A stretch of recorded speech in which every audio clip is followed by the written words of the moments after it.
The cloudy skies and cold weather is not stopping us from bringing you this afternoon's matchup, the UC Santa Cruz Banana Slugs versus the Chapman Panthers. Live is Chapman Sports Broadcast Network here at the Hutton Sports Center.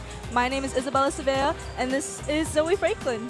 How are we feeling about today's game, Zoe? I am so excited. It's feeling cold outside, but it is not stopping the heat here in Hutton Sports Center. I'm looking forward to an exciting non-conference matchup between the Chapman Panthers and the UCSC Banana Slugs. Definitely. And you know, looking at tonight's team comparisons, we're going to see kind of a similar but also different stat comparisons between them. With the Chapman Panthers, they have at least 68 points per game, with also a 31.3% three-point percentage and a field goal percentage of 40.2%, just like the Banana Slugs as well. Yes, just like you said, that field goal percentage exactly the same between the two of them. The difference is going to come down to that three-point percentage and how well these teams act defensively. Chapman doing pretty well with controlling their turnovers, getting those steals against their opponent. It's going to come down to, honestly, who plays the better game of basketball today.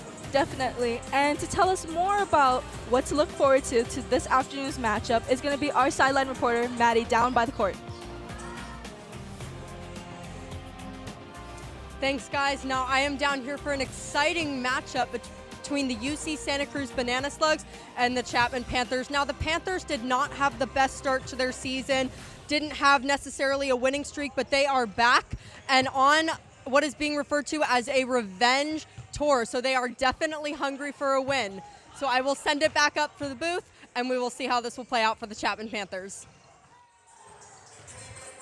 Thank you so much, Maddie. And speaking of what she said, the Panthers really had a slow start this season. But looking at to more recently, they actually are on a 4-game winning streak, which is actually pretty shocking considering how their team is very young.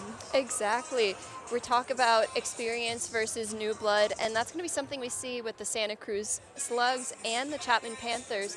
If we look at these key players for these teams, we're going to see UC Santa Cruz, they have a mix of both of them.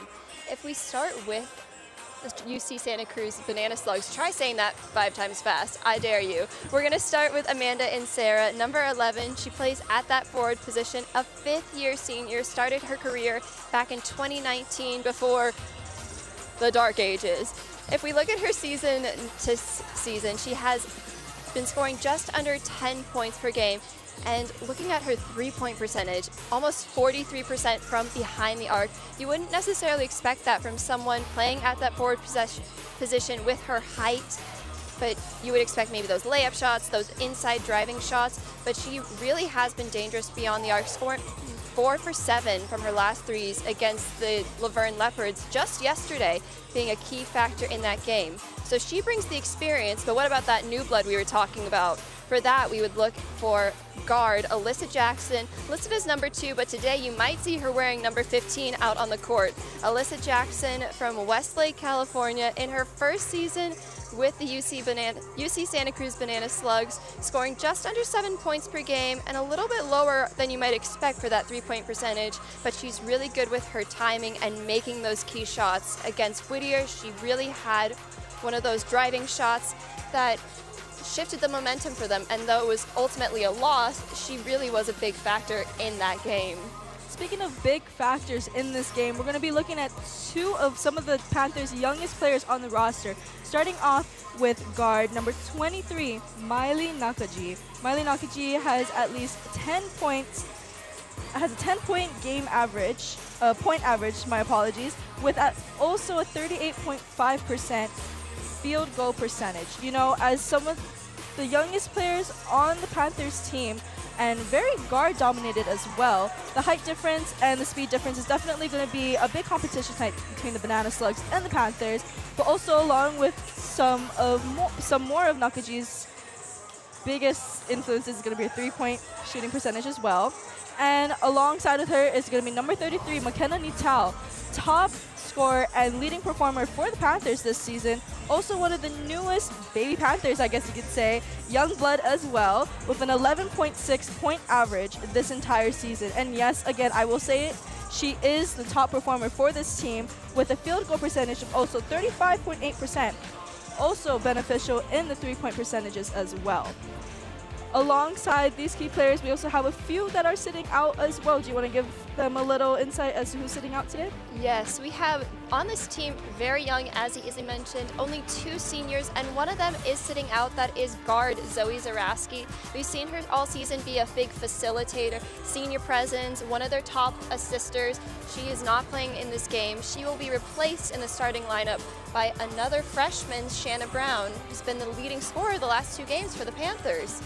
Definitely, and also along with Zoe Zaraski sitting out is going to be Trinity Barreto, who is very beneficial when it comes to assists on the team. She makes sure her players are in the right position, getting them open shots, but also she's pretty dominant when it comes to shooting threes as well, from what I noticed. Absolutely, and she's on the younger side, a sophomore herself. She was in that freshman position, so she knows what it's like to come into a new team and have to find that chemistry.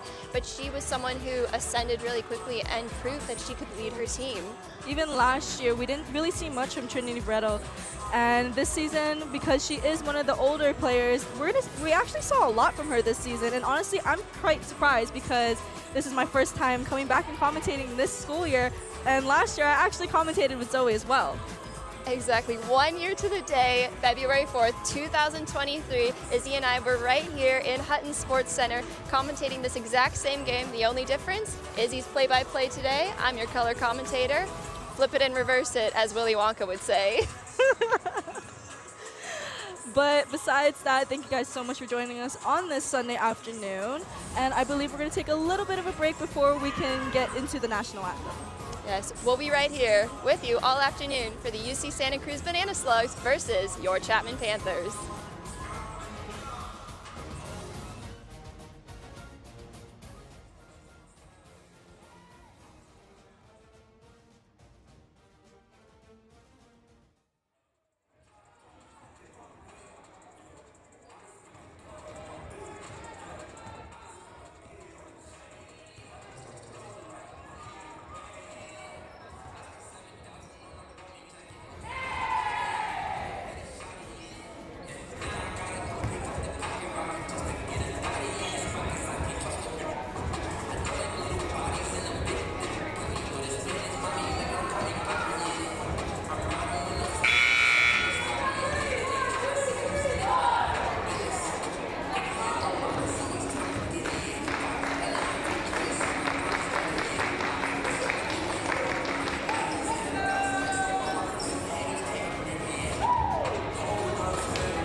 Chapman University Panthers.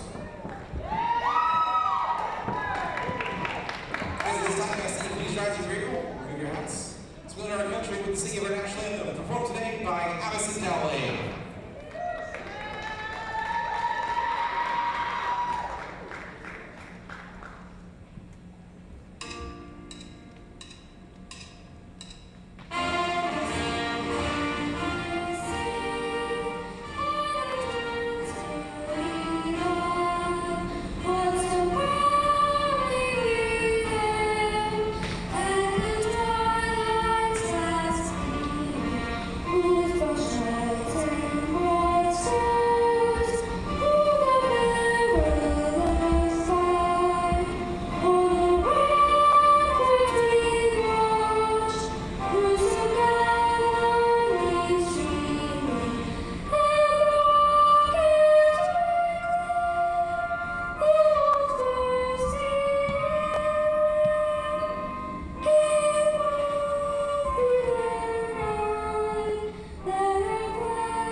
Performing today's starters to commemorate the start of Breast Cancer Awareness Month, Panthers are wearing some pink laces and hairbands along with women's basketball teams across the country.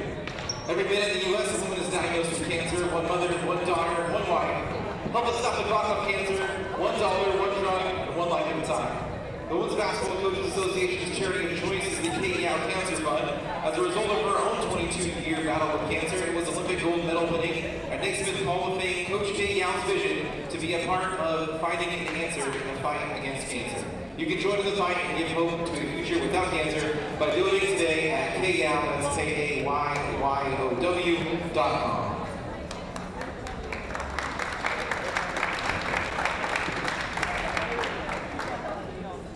Now let's meet today's starters. Starting at guard for Santa Cruz is a 5'11" sophomore from Novato, number 3, Ariel Anderson.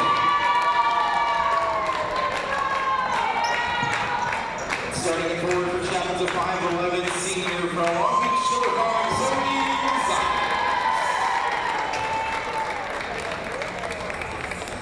Starting at forward for Santa Cruz is a 5'10" fifth-year out of Saratoga, number 22, Amanda and Sarah. Forward for Chapman's a 5'10" freshman from Laguna Beach, number 12, Shannon Brown. At guard for Santa Cruz, a 5'7" sophomore from Chico, number 23, Felicia Wilkerson. At forward for Chapman, a 5'10" sophomore from Whittier, number 14, Aiden Shulke. At center for Santa Cruz, a 6'4" sophomore from San Diego, number 33, Jenna Groton. And at guard for Chapman, a 5'5" freshman from Redondo Beach, number 23, Miley Wakashi.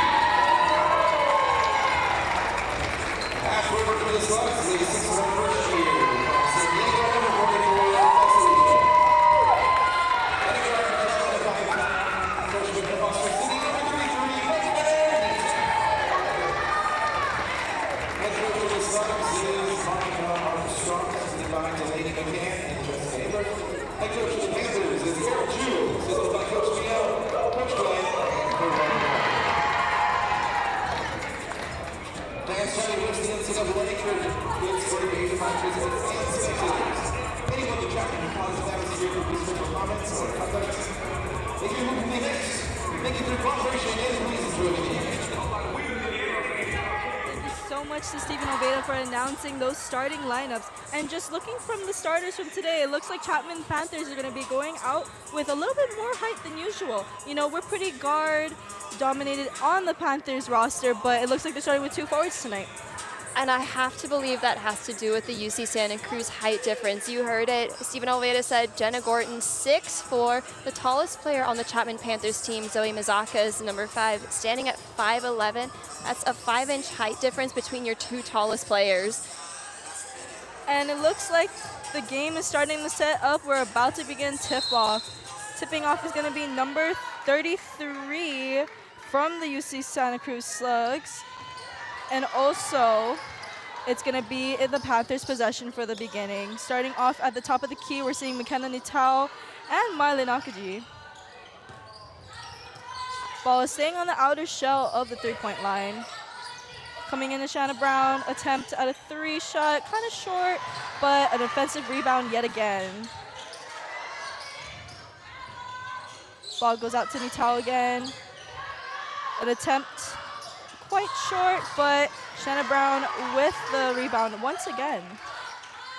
Looking in the paint, and that is 2 points for the Panthers on the board from Zoe Mazakis. Panthers get the first blood with 2 offensive rebounds within the first minute of the game. No foul on the court for that one. A little bit short, but great energy from number 3. Ball comes into Nakaji's hands. Attempt at a 3, and it's in. 3 points on the board yet again for the Panthers. 5-0. And the call is for traveling right there. 5 quick points for the Chapman Panthers. And a quick substitution for the Banana Slugs. Number 8, Celine Castaneda, taking out Ariel Anderson. Interesting decision there. We'll see how that plays. I wonder if it's because of that hit. And McKenna Nitao coming in again at guard. getting her team to set up, moving down towards the side, back up to Nakaji. We're seeing a lot of duality between these two. And then a quick little steal from the Santa Cruz Banana Slugs. Coming in for a layup, and a foul is called.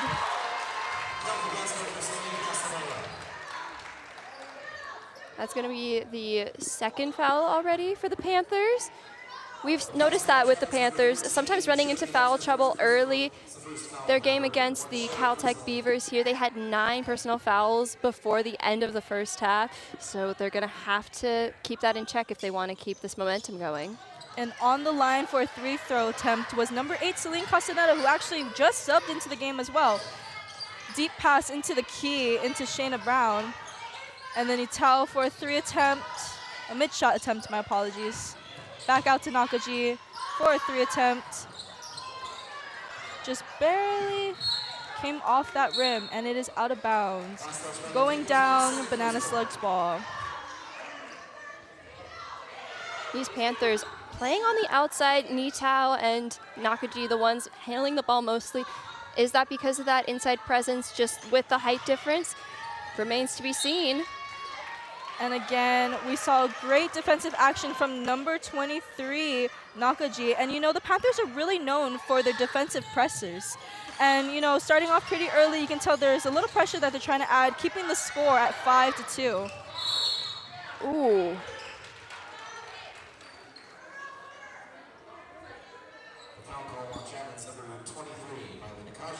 And that was a foul for number 23 on Chapman.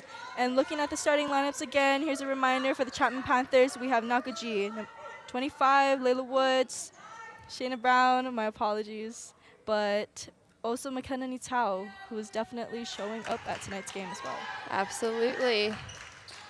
We'll get into that Santa Cruz lineup in a little bit, but for now, they're the ones in possession of the ball. We're seeing Lichev playing that top position. It seems as though the Banana Slugs are doing a 4-1 offensive shell drill. And short shot from number 33. And the ball is back in the Panthers' hands. Nakaji taking the 3-point attempt. Little short. And a rebound from number 5, Zoe Mazakis. Now, you might notice we're having a little bit of hesitation up here in the booth. The UC Santa Cruz Slugs, some of them wearing different numbers than listed on the roster. Just subbing out is Jenna Gorton, listed as number 25, but wearing number 33.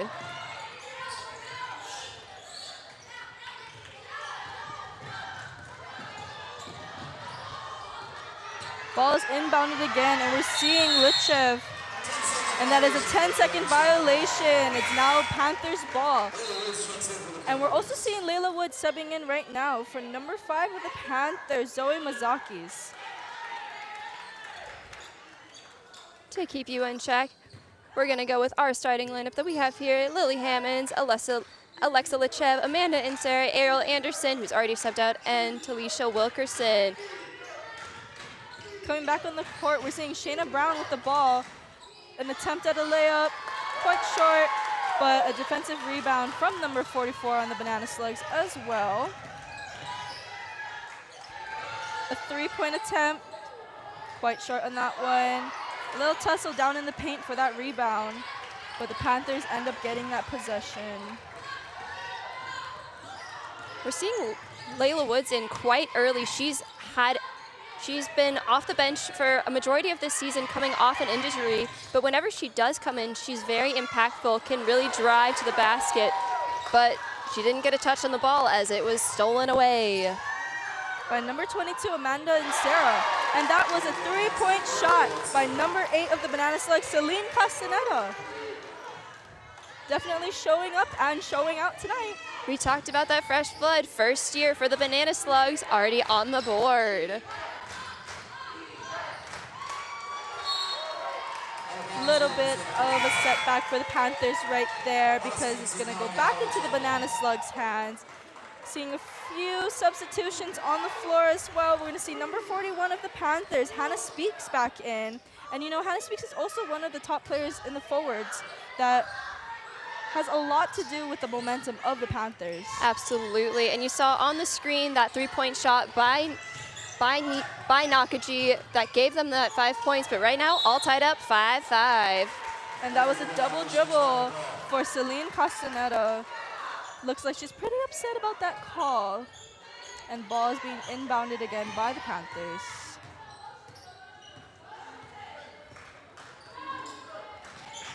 Looks like the Panthers put their two bigs on the bottom at the blocks, alternating sides for each pass. Nakaji at the top. A lot of pressure there from number 23 of the Banana Slugs. And that is a call on the floor.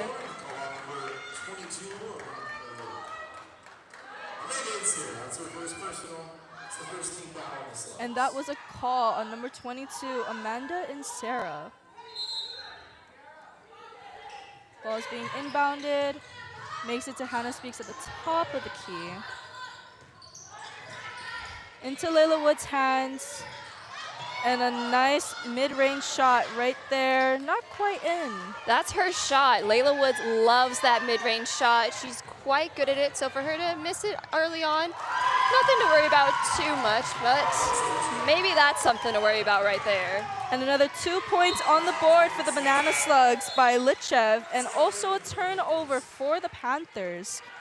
Not really good starting off the first half like that. You know, they had the lead in the beginning, but now 5-7 with Santa Cruz in the lead and their possession for the ball once again.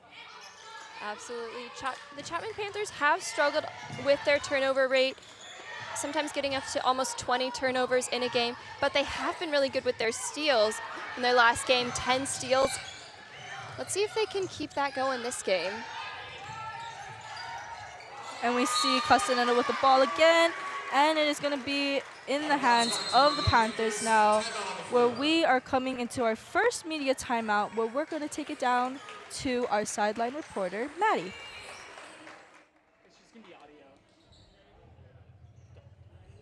Thanks, guys. And I actually spoke with senior number 22, Zoe Zaraski, who has certainly been one of Chapman's key players this season, who said that she is hoping to stay in the area for work post-graduation and will certainly still find time to play basketball with friends and family. Sending it back up to the booth.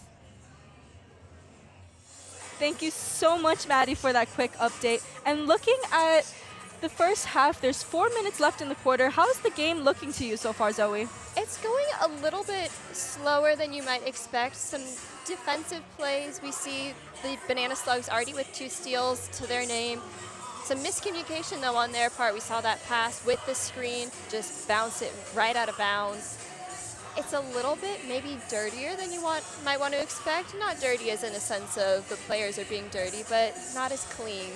Definitely. And, you know, looking at the Panthers right now, there's a little bit of setbacks with the seniors sitting out, but we're going to take it back to the court and see what is in store for the next 5 minutes.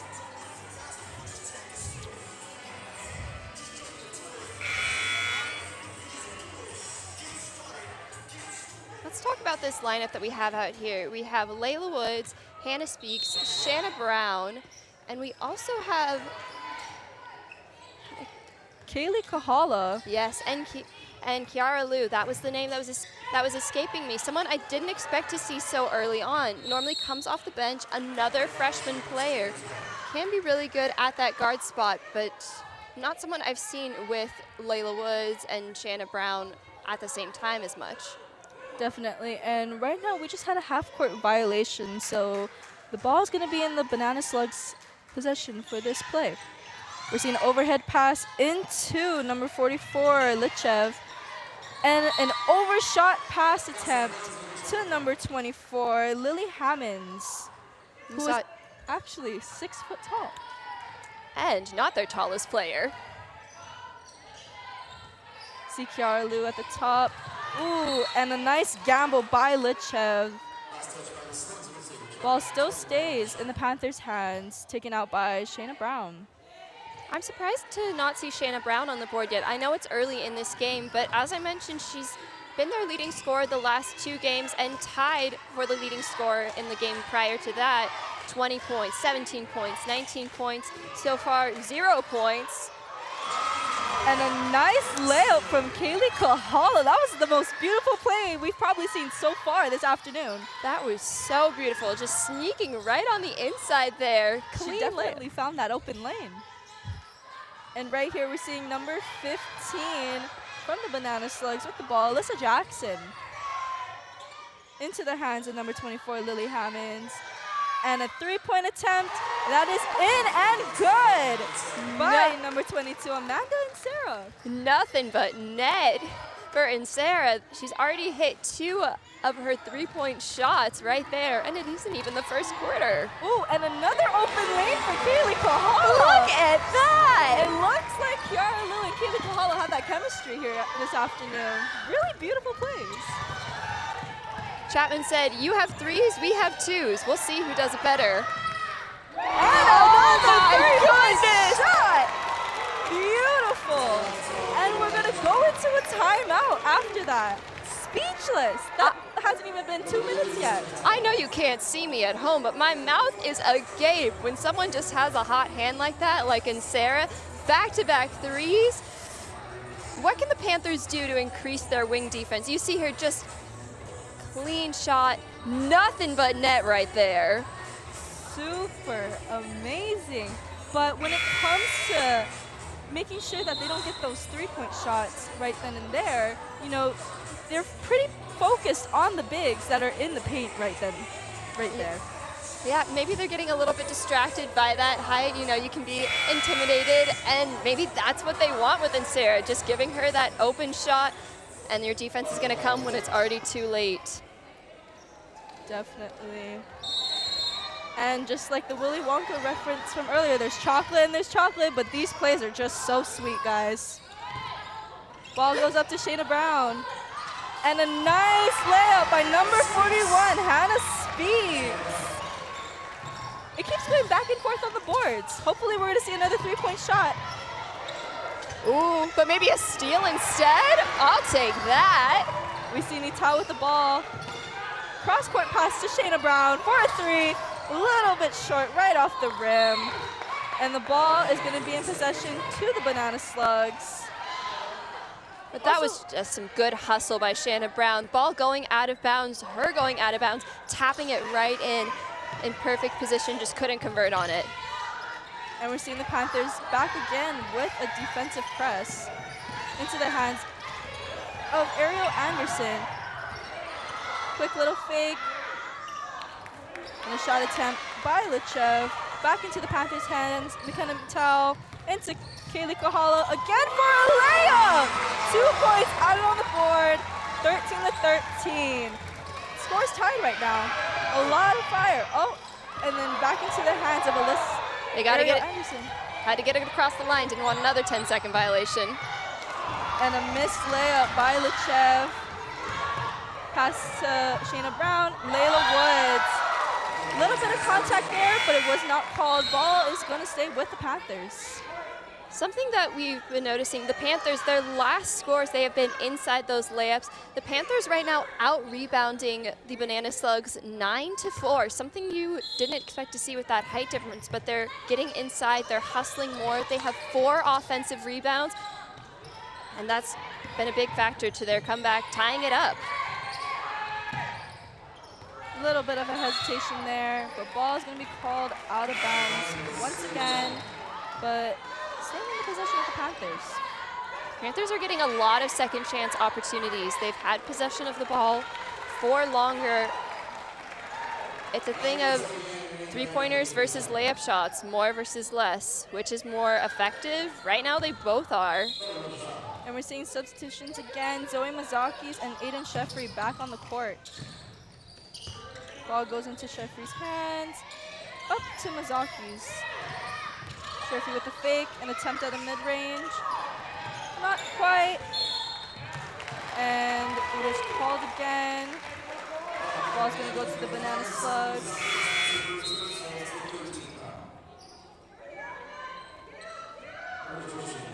And then with the Banana Slugs, yet again, another substitution. This time, we're going to see number 1, Uma Joshi.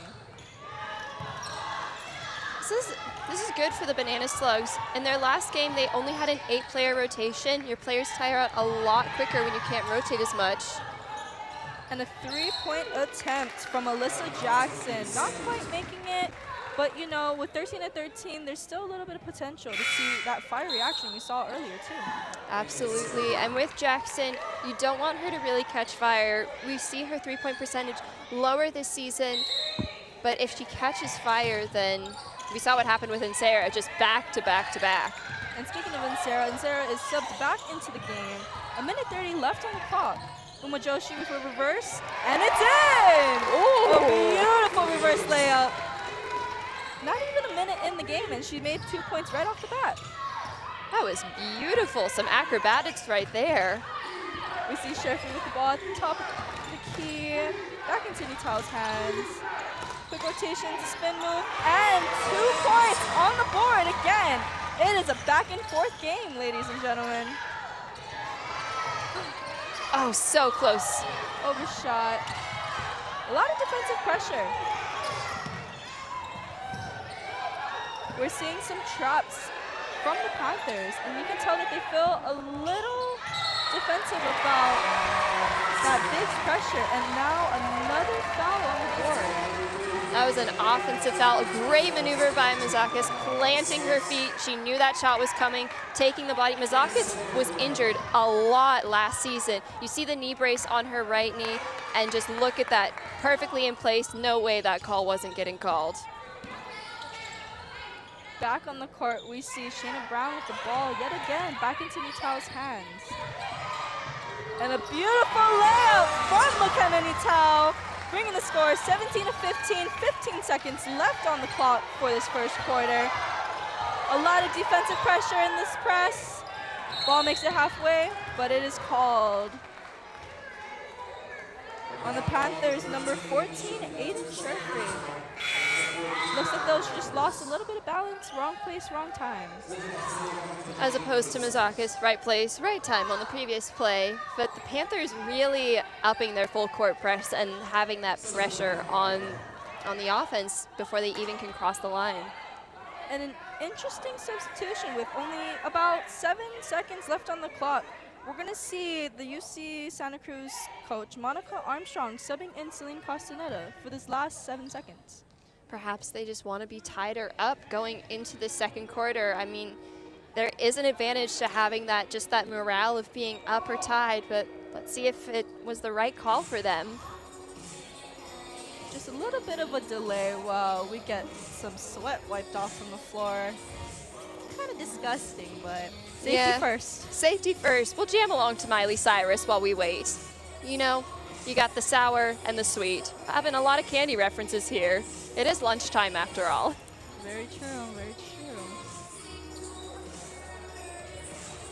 You see Carol Ju over there. We mentioned it, Izzy. Normally Carol Ju really dressed up for these games. You'll often see her full outfit, dress with heels. There's something maybe a little bit more serious, just not coming up. She's on the floor with them. Carol Ju, she really does care about her players. She's such a passionate coach. You can definitely tell she cares about the girls, and she cares about them so much that she just wants them to win. You know, even when they're at their lowest, she still motivates them, tries to get them to, you know, keep that fire in their soul. And as some people say, you reflect who coaches you, who teaches you, and you can see that all these girls get along. There's such kind women out there, and we love our Panthers. We do, and we love these Banana Slugs. Even though we're playing against them, it's all love here, but we do still want to beat them if you're the Chapman Panthers. Ball is inbounded, a nice handoff into number 23. Going in for a layup, not quite. Brown's on the floor, and that is 2 points on the board. A bit of a buzzer beater right there. Jaws are dropped, crowd is fired up, and that was a great first quarter.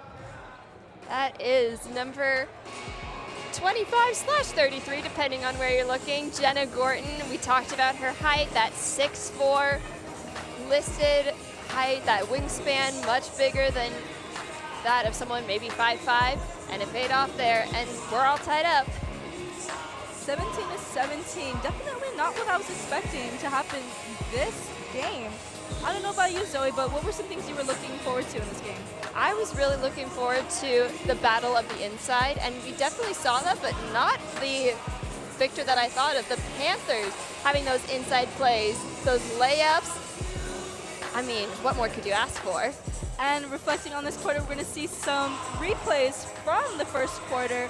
Right here is that three-point shot. Very beautiful. Another one from Nakaji right there. Just great momentum and spirit coming from the Panthers. And right here is Kaylee Kahala with that layup. Finding the open lane 3 times this game. And, you know, starting off strong. But in Sarah with that three-point shot, and I think if my instincts are correct, we might be seeing another one from her. Definitely. And to hear more about the game is our sideline, Maddie. Thanks, guys. Now, right before this game, I actually spoke to number 20, Trinity Barreto, who told me that they are on their, they are looking for those wins right now. They actually just had their first road conference win last night, so they're very optimistic. While they did have a rough start to their season, they're really on an upbringing, so they have a lot of young talent, and that is one of those reasons to be looking forward to it. So I'll send it back up to the booth. Just in time, you did. And just there, you just saw Lechev with a mid-range shot, 2 points added to the board. And now we're seeing Shayna Brown with the ball. Bit of a gamble right there. And an overhead pass back into the Banana Slugs. Celine Castaneda with the layup right there. 17-21. 4 quick points for the Banana Slugs. That was excellent defense there by the 5th year, Amanda and Sarah, really not giving any room to Shanna Brown. Not at all. And here's Aiden Sheffrey once again.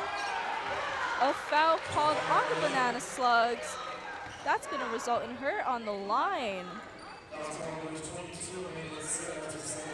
Foul's going to be called on number 22, Amanda and Sarah from the Banana Slugs. The Panthers, this is their first time to the line with Sherfy. The Panthers have struggled from behind the line, scoring just 50% their last game against their last game. But Sherfy knocks the first one down. So far, Aiden Sherfree, 1 of 1. And 2 for 2 this afternoon. We're seeing a substitution for Amanda and Sarah. Number 3, Ariel Anderson. We saw a bit of her in the first quarter as well. We did. And that team that Chapman played last night, that was the Claremont Mudscript Stags. So many teams in the SkyAC Conference, a lot of combined teams. Sometimes it's a little hard to keep track of. Claremont Mudscripts, 3 college, Pomona Pitzer, 2 colleges combined. Chapman, nice and easy, we'll just keep it at 1. And we're seeing the ball in the hands of Jenna Gorton right there, standing at 6'4", tallest player for the Banana Slugs. And a layup attempt by Ariel Anderson. Nice steal! Oh, that was awareness. And a missed attempt by Ariel Anderson. Another attempt right here and another miss. I mean, I know she didn't make that shot, but stopping just on the dime and passing it up when you had the shot, but you had 2 players around you, that was great basketball awareness. And even though they didn't make the shot, I would expect to see that awareness much later in this game throughout. And then an interesting substitution. We just had Shayna Brown sit out, replaced by Kaylee Kahala. Although Kaylee Kahala has had a few good runs in the first quarter. Yeah, this is definitely a smaller lineup than Carol Ju has had in the past. And I think that we just saw the Banana Slugs take some advantage going in the lane, which they haven't really been doing this game. And another shot from Castaneda. Ball is in the hands of Nakaji on the 3-point line. Back up to Aiden Sherfree.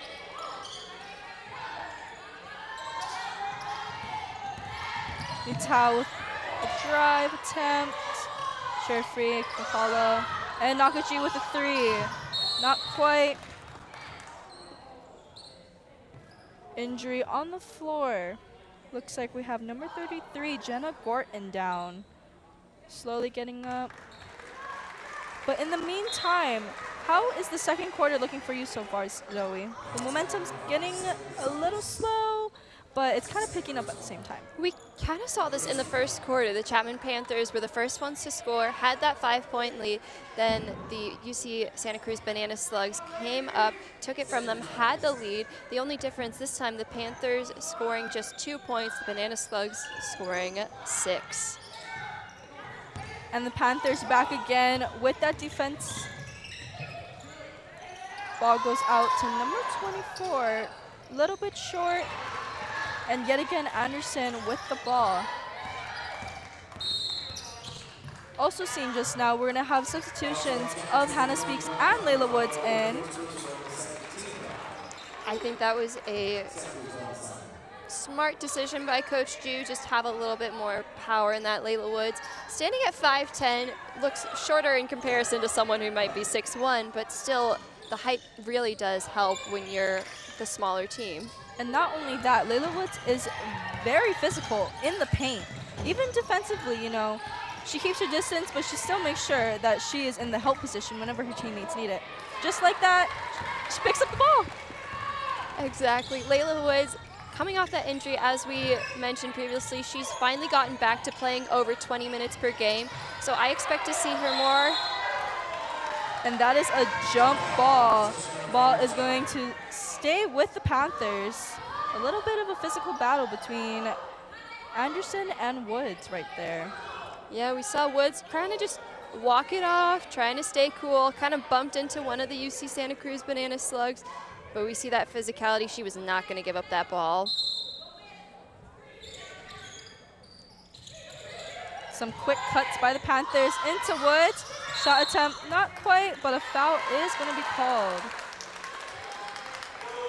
We're going to have a foul on number 23, Miley Nakaji. So the ball's going to be in the hands of the Banana Slugs now. Some frustration from Layla Woods there, missing her mid-range shot again. Obviously, when you're off to kind of a cold start, you don't want to stay cold. You want to heat it up, but it can be a little hard to get out of your head. And in for a substitution is Kiara Liu. And we're going to get a travel called on Lichev, kind of slowing down the momentum for the Banana Slugs. Absolutely, that is going to be the 8th turnover for the Banana Slugs right there. 9 for the Chapman Panthers, so pretty even on that front. The difference is momentum. Maybe this is where the Panthers start to get their momentum back. Nitao with the ball. Speaks at the very top, coming into the paint with a nice shot. 2 points added to the board. Scores 21-23. That's what we like to see right there. Hannah Speaks, freshman coming off the bench. This freshman power on the team. Seeing Anderson with the ball once again. Hannah Speaks coming in for that help. And Layla Woods almost gambled that right there. And a little bit of a floater from Anderson. Not quite, but Kiara Liu has the ball, making her way down to their half. Now we're seeing Kaylee Kahala with an attempt. Overshot. Not quite. Not quite, but almost. We've seen a lot from her in the first quarter. So this is nothing. This is nothing. Just a little bit of a hiccup. And as it feels like we keep repeating ourselves here, we hear freshmen, off the bench, talent. But this team, it really cannot be overstated. There are 7 freshmen on this Panthers team, and we see 4 of them out right now. 4 of them or 5 of them? 5 of them. 4 of them. And another shot added to the board by number 3, Ariel Anderson. Ball's gonna come up to Liu. Back into the hands of Woods. And a mid-range attempt by Nitao. A little bit of an overshot. Nice screen by Layla Woods. And 2 points added to the board by Nitao. About 5 minutes left in the second quarter. A little bit of a slower momentum scoring-wise compared to what we saw in the first quarter. And the ball is out of bounds. And we are gonna have another timeout on the floor. Yes, in college basketball, we have what are called media timeouts. They're after the first 5 minutes of every quarter. One of our other commentators, Stephen Hogenkamp, he has very strong opinions about media timeouts, but nonetheless, it can be a chance for teams to regroup and a chance for commentators to maybe tease what's coming next. Yes, and speaking of what might be coming next, you know, it's unbelievable and unpredictable to believe that we're here in a non-conference game on a Sunday, which is actually very unexpected. Besides that, how would you be spending your Sunday, Zoe? Maybe reading a book, inside, hiding from the rain. But speaking of non-conference, we have a lot of conference games that are happening. A ton happened yesterday, including the Chapman Panthers, and the Chapman Panthers are kind of hunting, looking for that number 4 spot in the playoffs. Right now they're at number 6 behind Redlands with a 6-6 conference record. Redlands, that is. Chapman at 6-7. And during our halftime show, we are going to have 2 of our CSBN members, Maddie Miller and Javier, who you haven't seen yet, but you will, talk about these conference standings and what it means in the SCIA. Speaking of upcoming games, the Panthers are going to be playing again on the 7th against Pomona Pitzer. And if you want to tune in again, we're going to be broadcasting the Whittier game coming up in the following week. Should be very exciting. Back into the second quarter, there's about 4 minutes, 45 seconds left. Ball's going to be in the hands of the Banana Slugs, being taken out by number 15, Alyssa Jackson. A big rainbow pass over to Lichev. Lichev and Shayna Brown are dueling out on the floor. You know, the height is dominating down there. Absolutely. A 3-point attempt by number 15, Alyssa Jackson. Not quite making it in. Ball's back in the hands of the Panthers. And a 3-point attempt by Shayna Brown. Nice rebound from Layla Woods. Number 24. Not quite making it.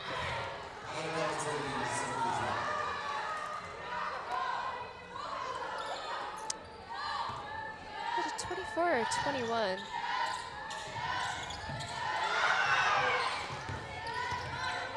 It is a 24.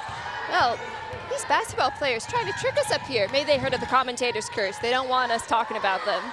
Exactly. An attempt by number 1, Uma Joshi of the Banana Slugs. Ball's going to come back in the hands of the Panthers. Looks like we're slowing down the momentum just a little bit. Some 2-3 action on the court from the Panthers. Trying to heavy up those forwards on the free throw line area. Hoping to get some screens in for some open passes and open lanes. Shot clock with 5 seconds left. Kiara Lou still in the hands of the ball, and it is up. Chapman having a little bit of a tougher time finding the basket this quarter. Just 2 of 7. The Banana Slugs 4 of 11. Neither team attempting a 3-point, or neither team scoring a 3-pointer in this game. Both 0 for 3 in this quarter. And right there, you're going to see that attempt from Kiara Lou to lose that ball before the shot clock goes out. Coming back on the court is going to be Ariel Anderson. Ball goes into Uma Joshi. An attempt by Luchev. Not quite, but ball is back in the Panthers' hands. We see McKenna Nuttall calling for that screen. The pass back. The Panthers have been getting those rebounds, 8 rebounds compared to the Santa Cruz 4, but they just haven't been able to convert at the basket. But then again, Santa Cruz not leading by much, just leading by 2, 1 possession, 1 3-pointer, 1 3-point play could change the lead. So what does this Chapman offense need to do to just get their shots to going? Because we see that on this replay, Nuttall just not able to convert it. Then again, there was a foul. She's at the free throw line. Does it start now? Does it start with her making these? It can, but also the Panthers aren't used to this Nice shot from Nitao. They aren't used to the physical contact that comes from the paint. You know, being a team with mostly guards, they're going to rely on those outside shots. But it looks like they're taking a new approach.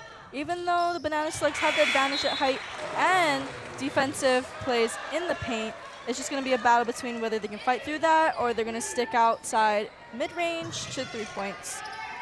And with those free throws, it's all tied up. Chapman 4 for 4 on their free throw attempts this quarter.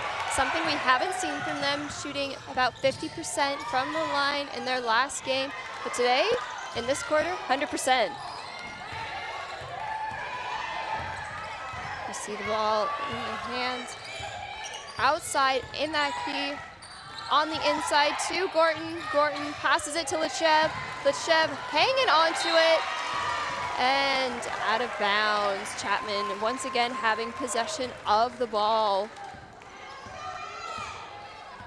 Nitao with that ball with just over 2 minutes remaining in this half. If you're enjoying this game, we broadcast many here on CSBN, not just this one. We're here for all your basketball needs as Nitao, for the first time in this quarter, the Chapman Panthers are leading with that beautiful layup shot. A little bit less than 2 minutes left in the quarter, and we are going to come again to another timeout. And score's going to be 27-25.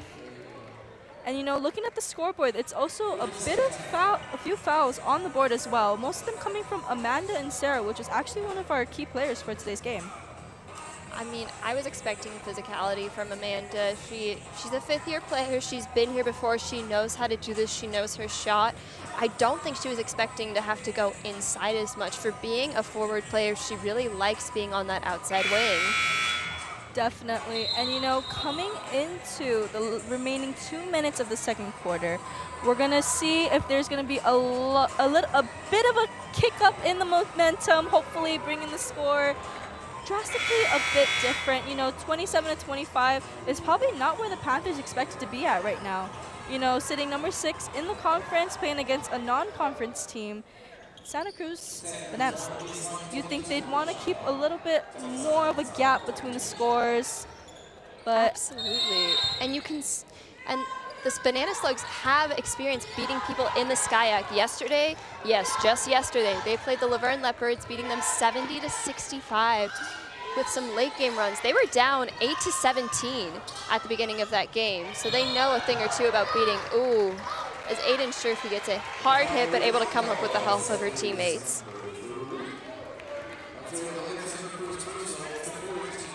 Scherfy, one of the quote-unquote older players of this team, a sophomore, sitting at 5'10" from Laguna Beach, often seen with Layla Woods and Mazakas to bring that height, as the ball is back in the hands of Shanna Brown, and right back to Nitao. Looks as though Nitao is trying to find her bigs an opening. Right here we see Hannah Speaks with the ball yet again. Overhead pass to Scherfy, passing it back out to Nitao. Wasn't quite there. And that ball is stolen by the Banana Slugs into the hands of Anderson. Just about a minute left in the second quarter. Momentum is slowing down just a little bit. And a pass attempt by Anderson. Not quite there. Looks like it hit the feet of one of the players on the floor. We're going to see a replay right here of that steal by the Banana Slugs. Just beautiful. Standing right there, waiting for the ball to come to them. And a 3 made by number 22, Amanda and Sarah. Welcome back, Amanda. That is going to be the first three-pointer made in the second quarter. The Banana Slugs now at 1 for 5 from beyond the arc. And here's Scherfy with a shot attempt. Not quite making it. Seeing some bodies on the ground. Number 33, Jenna Gorton.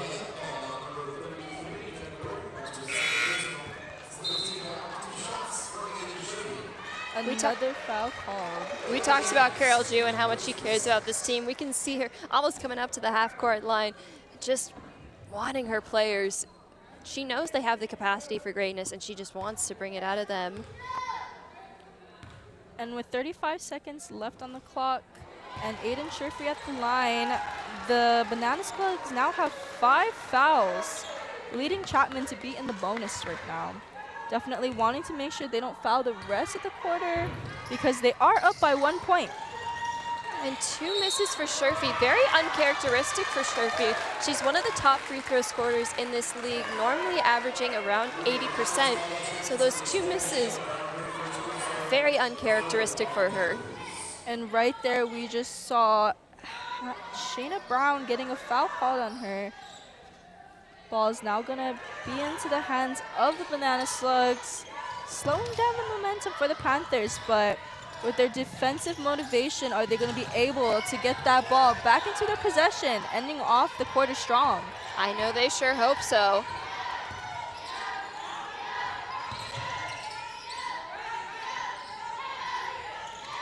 We're seeing the Banana Slugs keeping the ball at the top of the key for as long as possible, draining down that clock. A 3-point attempt, not quite making it.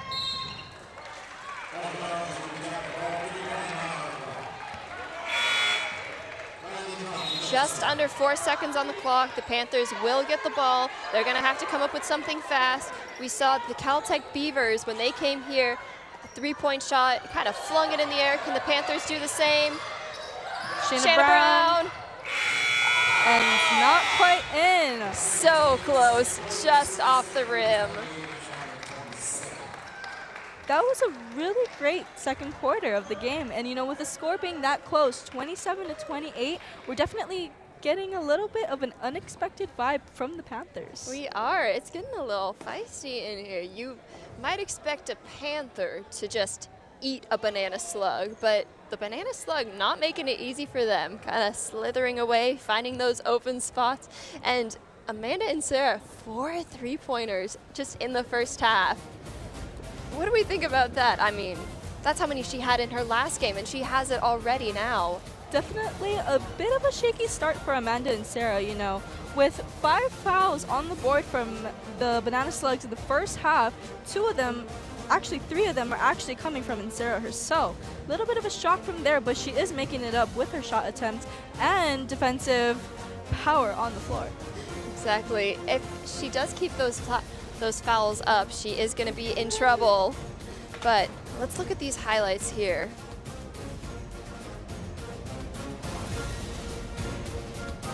Panthers with the ball, and this is that layup that we saw from Kaylee Kahala, really showing out that first half of the game. And there she is, Amanda and Sarah, with that 3-point shot. We told you. Did you believe us? No, but here she is. And then another shot attempt. Oh, that put back by Gordon at the end of the first quarter. Oh, we got 2 angles for you. It was just that good. The crowd electric in here. Definitely a jaw dropper. And another shot from Celine Castaneda, who is actually kind of an underdog this game, but we're seeing a lot from her, showing up and showing out. And you know, with the events that have happened in that first half of the game, what do you think we should be expecting in that second half? I think for the Panthers, the first quarter, what really worked for them was actually getting inside the paint, having those driving shots and layup shots. When they have a little bit of time to plan it and get their lane, they're making their shots, and maybe some fancy footwork is needed, but it's working for them. Definitely. And speaking of being ready, we actually have ready a halftime show for you folks at home. Thank you so much for joining Zoe and I up here, and we're going to hand it down to Maddie. And Javier. Welcome to our halftime show. We are right outside the Harold Hutton Sports Center at Chapman University right now, where we have an interesting matchup behind us between the UC Santa Cruz Banana Slugs and the Chapman Panthers. I'm Madison Miller.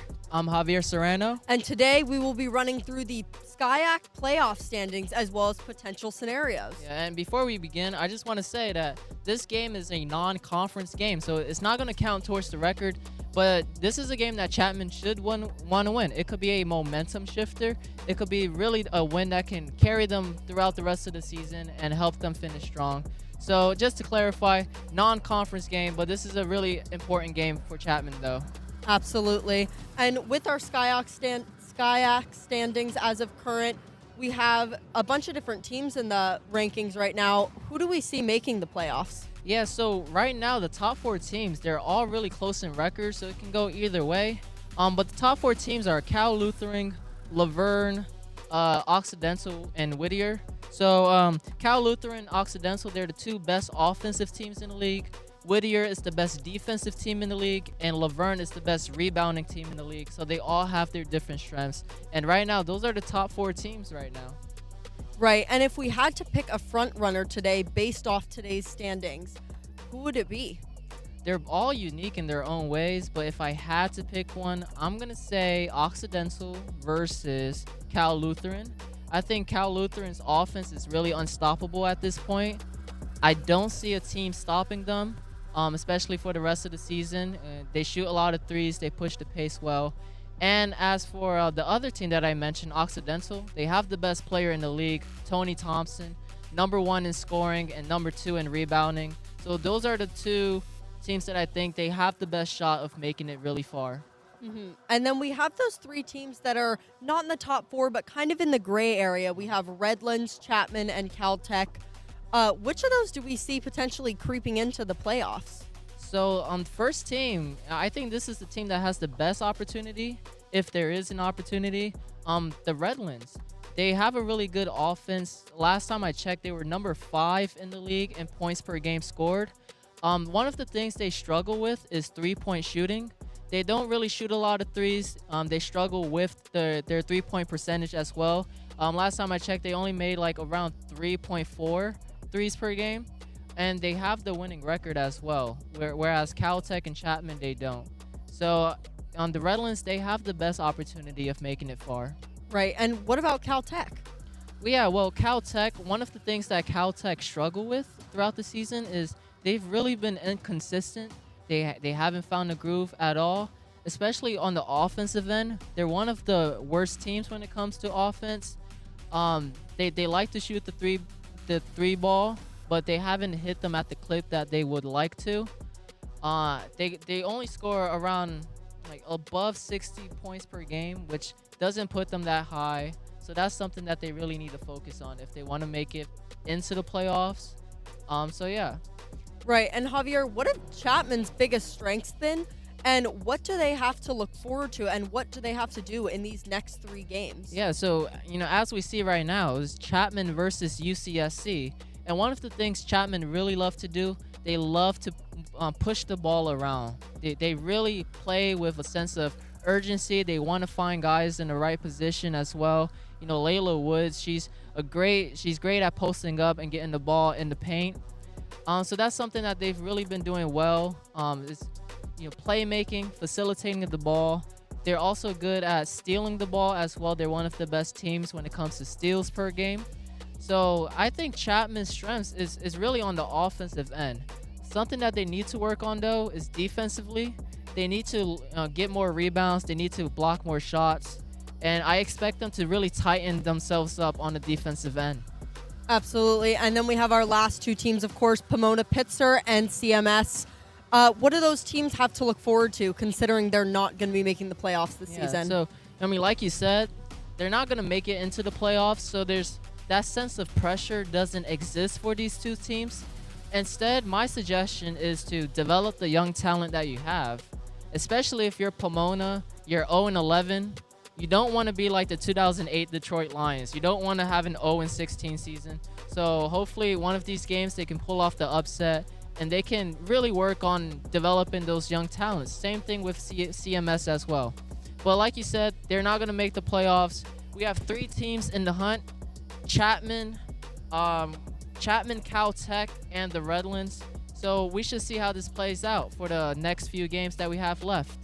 Absolutely. Thank you, Javier. I've been Madison Miller.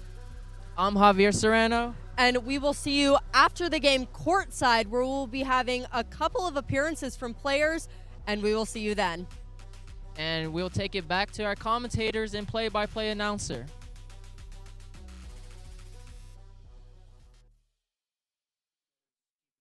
You are in the middle of a game. Adrenaline coursing through your body. And You are calling the shots.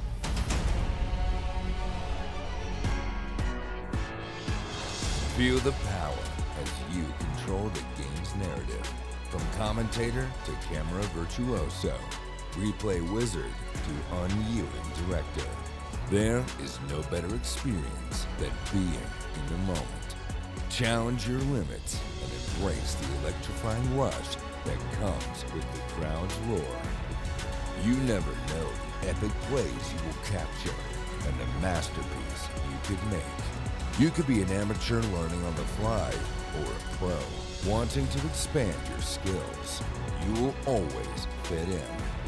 And what better place to broadcast your skills than in sports? Never knowing what is coming next and always coming across something new. Join the Chapman Sports Broadcasting Network and experience the thrill of life.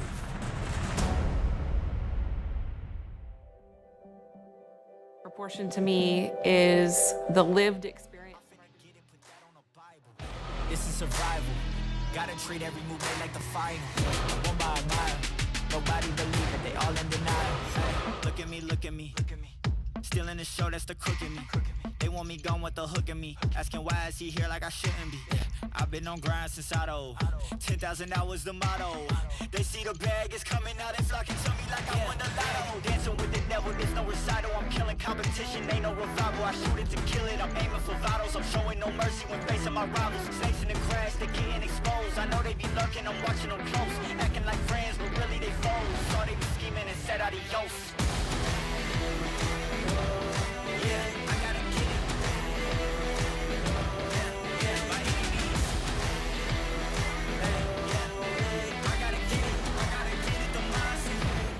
Get it, don't mindset.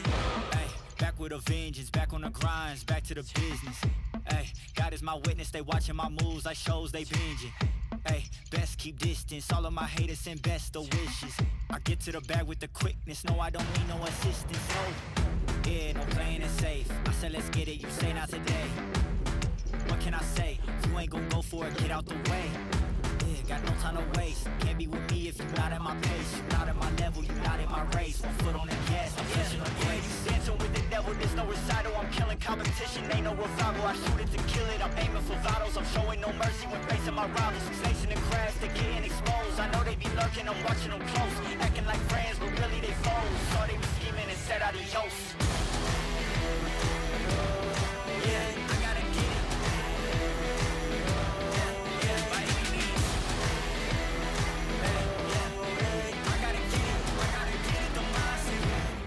Get it, don't mindset.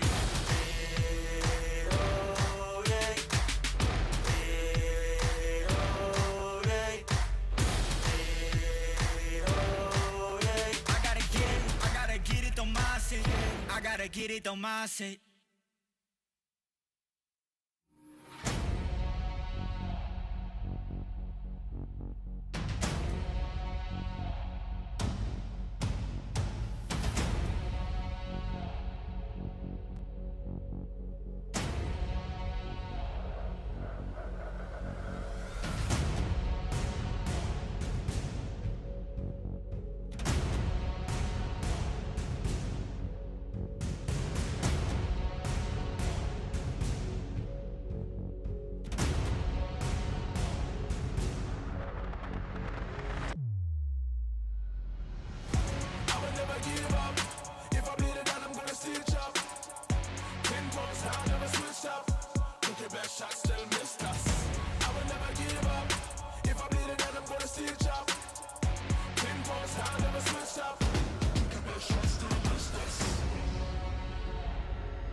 losers.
And welcome back to this afternoon's matchup here at the Hutton Sports Center, live from CSBN's network. My name is Isabella Sevilla, and alongside with me is Zoe Franklin. And for those of you that are just joining us, welcome. And we're going to come back and go straight to the court right away. Great matchup tonight. So far, we're going to have a 1-point difference in the game. Exactly. The Banana Slugs on top of this match, 28-27. They outscored the Panthers 11-10 their last quarter. Let's see what happens as the third quarter is underway. So far in this game, we're going to have Nital, Nakaji, and we're going to see Shayna Brown back in the game, Aiden Sherfree, and also number 5 of the Panthers, Zoe Mizaki. Same starters that we started off in the first half of the game. Cross-court pass and a little bit of a lob to Mizaki's, an attempt from Nakaji, and it's in. 2 points added to the board. Score is now 29-28. The Panthers take back that lead in the second half. And that's exactly what they needed, a quick score. That's what happened to the Banana Slugs at the beginning of the second quarter. They got those 4 quick points, and the Panthers never quite recovered from it, either trailing or tying it. So here we see them taking the lead for the first time. A little bit of a lob pass, but nice physicality right there. A little bit of a interference of that pass from Nakaji. And a beautiful layup from Shayna Brown, someone we've been looking for this whole time. Shayna Brown, her first points of the game. That's got to feel good for her. And that's going to be a call on the UC Santa Cruz Slugs. Foul's going to be on number 44, Litchev. Litchev not happy with that call. And we've kind of been seeing it throughout this game. Some tensions are high for a non-conference matchup. Both teams want to win. And speaking of non-conference, a little fun fact about the Banana Slugs, their conference, the Coast to Coast Conference, a conference that consists of 6 teams from California, Virginia, North Carolina, and Wisconsin. So for them, they don't play a conference matchup until the very end of the season. So for them, this is just like any other game that they want to win. And that's going to be another free throw opportunity for the Panthers. Shayna Brown on the line. And we're also going to see a substitution on the floor. They're going to take out Litchev, number 44, from the Banana Slugs. Chapman Panthers, they've been to the line quite a bit this game. These are going to be free throws number 7 and 8. Right now they are 5 for 7. The Santa Cruz Banana Slugs are 0 for 1 from the line.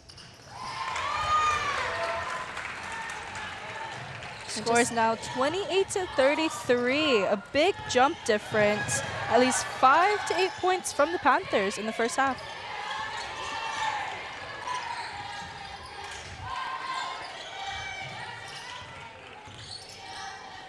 Seeing a little bit of confusion on the court. Quick little shot attempt from 24, Lily Hammonds.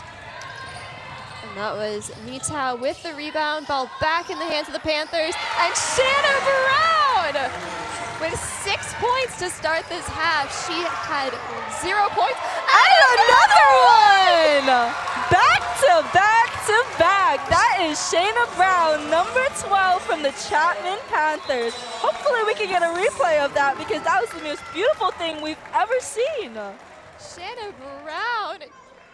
Oh my word, I don't even know what to say to that. She was scoreless.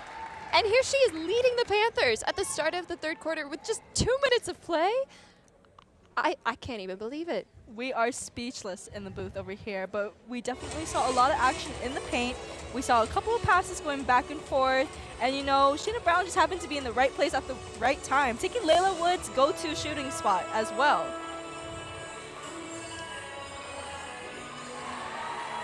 We see the reactions to that. Just, this is a team, they are tight. There she is in the lane. Oh, her first shot. So beautiful. And a little bit of collision afterwards with Amanda and Sarah. We talked about that kind of heated battle, and it's here. It's hot. It might be raining outside, but it's hot in here. Everyone in here is fired up, and I don't know if you guys can tell, but our crowd is actually pretty packed. We're seeing a lot of family from the Banana Slugs. Definitely being a Santa Cruz team based in California, they drove all the way over here just to catch this matchup.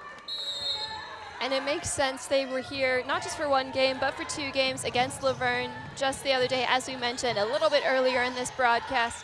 So they're here for the long haul, and I think they want to see a win if they drove all this way. And there's Castaneda again. We're going to see an offensive foul from number 33, Jenna Gorton. Seems as though she's not happy with that call. The Banana Slugs scoreless in this quarter so far. The Panthers outscoring them 10-0. And right there is going to be another foul call on number 25, Layla Woods, who just subbed into this game. First time this quarter. Layla Woods, as we've mentioned, another key player for the Chapman Panthers, hasn't had the biggest of games today, but still her impact is felt. She is also scoreless as Shanna Brown was, so hoping to see her get some points on the board. Slowing down the momentum just a little bit, and a little bit of setback. We just saw a travel call on Amanda and Sarah.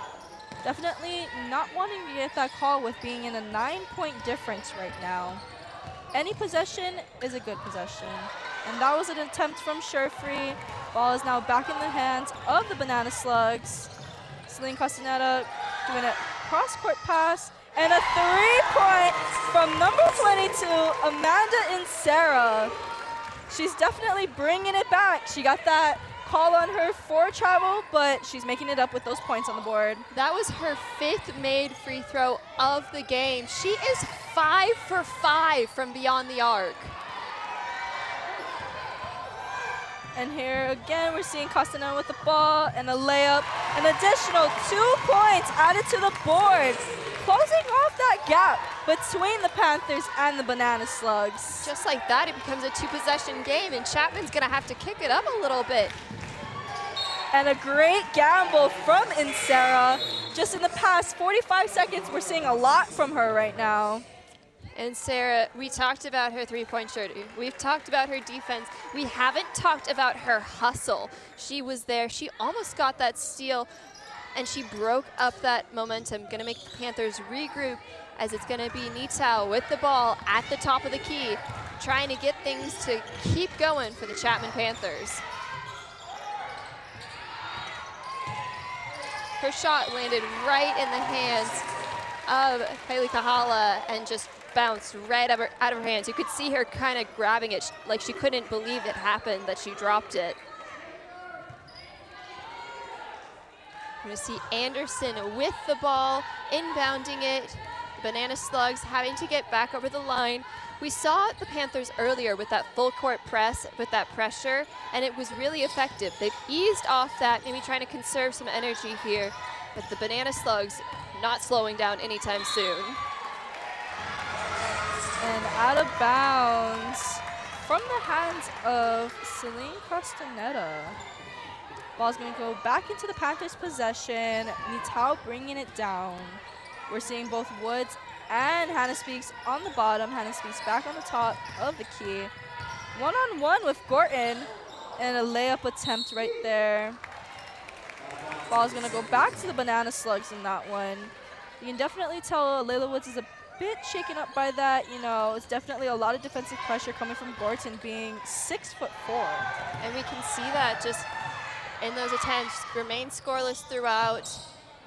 She hasn't been able to just get her shot. She's been good with the boards, getting those 2 offensive rebounds, but just not able to find that shot. And right there, we're going to see a jump ball call.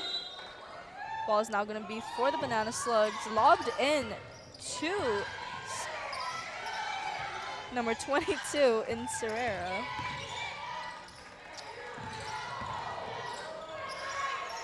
Back up to the top, into the hands of Anderson for a 3-point attempt. Not quite making it. And then a lot of hustle and tussle from Layla Woods in the paint. We talked about her. She might not be getting those scores. She's 0 for 3 from the field, but she is getting those rebounds. Seeing it there as the ball's going to go back to the Panthers. And speaking of not expecting Castaneda, we've been talking about her. She's the 2nd leading scorer behind Insera with 8 points this game. Definitely. And you know what else? She's also leading for assists for their team as well. 2 assists coming from that first half. Expect the unexpected and rely on your team. Seeing some movement from Kahala coming down. Not quite getting into that open lane, but it's going to be called for a travel. There was a bit of contact there, making her lose a little bit of balance. And that's going to bring us to our 3rd, you guessed it, media timeout of the half. If you're just tuning in, we are here at Hutton Sports Center, broadcasting for the Chapman Sports Broadcasting Network, our student-run production. Izzy Sadea on the play-by-play. I'm Zoe Franklin on the color commentary. We also have on the floor our sideline reporter, Maddie Miller, and she's been keeping you updated with everything on the floor. We're going to toss it down to her so she can update you for what you need to know. Thanks, guys. Now, senior number 5, Zoe Mazaka, said that her favorite part about basketball at Chapman is that she loves the family she's gained. Knowing she can count on any teammate anywhere and any stage feels very comforting. The team's motto is work hard, play hard, no regrets, and the Chapman basketball has certainly lived up to that. Back up to the booth. Thanks, Maddie, for that info. Zoe Mazaka is one of 2 seniors on this team. We talked about the other senior Zoe Zarowski, who is not playing this game, but Mazaka's on the floor. We haven't seen too much of her. What can you say about her and her style of play and what she brings to this team? So far, Mazakis is definitely a very calm player. She definitely knows how to keep herself in tune, guiding her teammates, and just trying her best out there to get an open lane, get an open spot. She's definitely a selfless player, that's for sure. You can see her passing the ball. Even though she's open, I know there's a better chance out there that her teammate can also get a better shot than she has open. And ball is back in the hands of the Banana Slugs, back into Amanda's hands, number 22. Amanda and Sarah. Here we're seeing Castaneda once again, looking for that overhead pass, kind of stuck. Shot clock is slowly going down with 5 seconds left, and an attempt from Castaneda. Great rebound from Gorton as well. Seems as though the offensive pressure is definitely there. Anderson with a shot attempt, not quite making it. Ball landing back in the hands of the Panthers to number 41, Hannah Speaks. With an attempt at a layup. Not quite there under the basket, but that's okay. We've seen a lot from her so far, and we know that she's going to regain momentum after that. Absolutely. We're talking about the Banana Slugs, that rebound by Gorton. Gorton, the leading rebounder, tied with Lechev. Combined, they have 8 rebounds this game. We've seen that play a big game. The Panthers getting those early offensive rebounds as that one just rolls out for Nakaji. A nice step back from Nakaji right there. Ball's back up top to number 23 from the Banana Slugs. And we're seeing that defensive pressure from McKenna Nitao. You know, she's one of those players that you could say is pretty diverse when it comes to offensive defense. She definitely can hold her own defensively, even up against a player that she knows kind of quicker than her. Absolutely. And speaking of a player bigger than you, Layla Woods came away with the rebound and the ball back in the hands of Nitao. Straight to Woods, looking for that shot. And it's in! A beautiful spin move from Layla Woods, number 25 from the Chapman Panthers. Her first points of the game. And that was a very good matchup between her and the Banana Slugs, Ariel Anderson. Ball's going to be tipped out by Gorton. It's going to land in the hands of the Panthers, taking it down to the other side of the court. Layla Woods, as we saw her, 1 for 4 this game and 4 rebounds. Just been an impactful player. Hasn't quite gotten the shots to fall for her, but finally you can see your name on the board. I have a score. Okay, I got this. I'm locked in. We're going to see a lot of rotation coming from the Panthers, and a shot attempt from Shayna Brown. Not quite making it right there, but ball's going to get back into the hands of Kahala. Here's Hannah Speaks at the top. Back to Nitao. Seems as though they're trying to establish their play, get everyone set up. And ball is going to be carried. Seeing a substitution, taking Celine Castaneda out is going to be number 1, Uma Joshi from the Banana Slugs. It's going to be the 4th turnover for the Panthers this quarter, 5 for the UC Santa Cruz Banana Slugs. They're keeping it under wraps this quarter, not giving up too much. Here's Amanda and Sarah with a shot attempt, not quite making it, bouncing off that rim. And ball is going to be called out of bounds. Here we have Nitao bringing the ball down. Shayna Brown at the 3-point line, matched up with number 44, Alexis Lechev.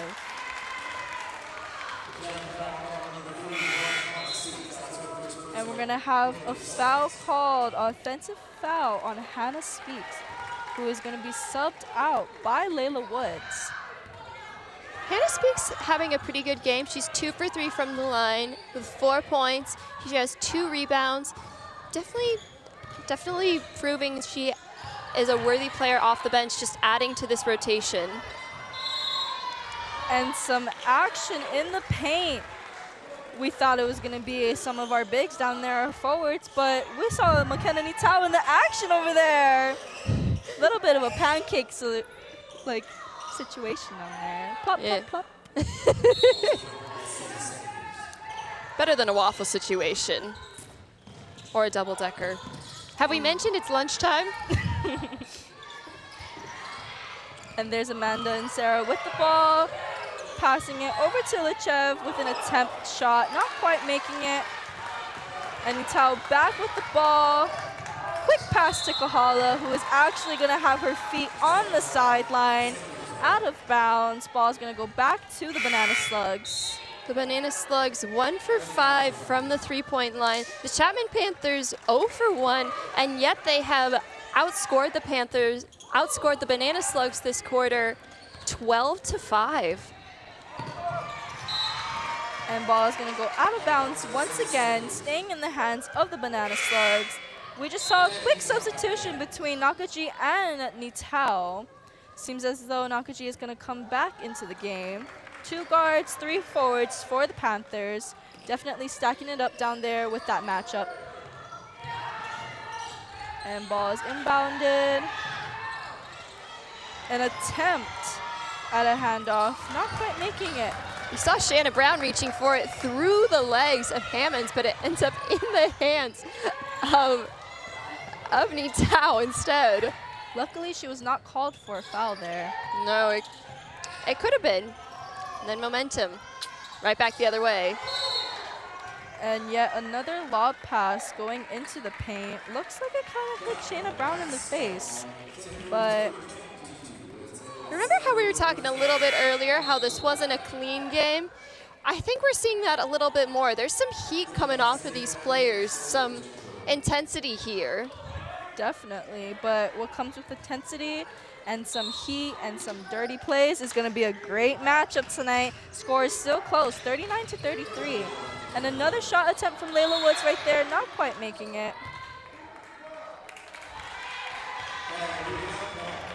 And now we're going to be seeing a call on the floor from number 22, Amanda and Sarah. That's her 4th personal foul, and there's still a quarter left to go in this game. With their leading scorer with 15 points, this is not a good sign for them. And the shot is made by Shayna Brown, bringing the score 33-40. Panthers taking that lead. And 2 for 2 on the line. When it comes to those fouls, we've noticed that Amanda and Sarah is taking the lead for them. Almost 4 fouls for the game if I'm not mistaken. But foul trouble is definitely a trend for the Banana Slugs. Yeah, and with them being behind in the game, fouling is not going to be the best choice for them. Yeah, we've seen the Panthers going to the line 5 times this game. They're 8 for 10, a pretty high percentage for them, making 80% of those free throw shots. And we see them now up 8 points. That could be the difference for them. And right there, we saw some action down in the bottom. A foul is going to be called on Layla Woods, making some contact, going to allow number 4 from the Banana Slugs. Sorry, my mistake, number 3, Ariel Anderson to the line. Ariel Anderson, we haven't seen too much from her this game. She's 1 for 9 from the field, just 2 points. In their last game against the Laverne Leopards, she had a double-double, 11 points, 10 rebounds. We haven't really seen that aggressiveness for her, but she does sink both of those. It seems as though her momentum is slowly starting to pick up in this second half. You know, coming off another game that they had earlier in the week, they're probably tired, you know, and we're kind of seeing that slower momentum even from the first half of the game as well. The momentum has shifted, and with 10 seconds left, it is in the hands of Nitao. Out to Nakaji. And another foul. Another foul. We see the referees talking just a little bit. Might be some confusion on the court. Let's take a look at it. There was a push on the floor. Aiden Sherfy ended up on the ground. I think that was by Lechev. She's not gotten some calls her way. We see her hands on the hips, pretty frustrated. But Sherfy's back to the line.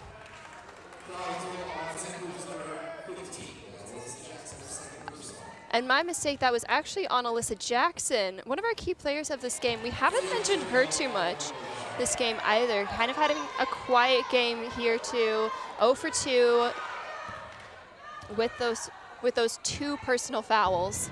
And on the topic of fouls and being in foul trouble, Alyssa Jackson has actually been in foul trouble most of her games this season as well. So with her switching places with Amanda and Sarah, it's definitely interesting, especially because most of the game is being dependent on Sarah. And speaking of foul trouble, Aiden Sherfy missed that free throw, and they went right back to it, and Shanna Brown back to the line and sinks that in, bringing the Panthers up to a 7-point lead, maybe back to an 8. We see it. She has the ball and just whacked right there by Jenny Gorton. And an 8-point difference.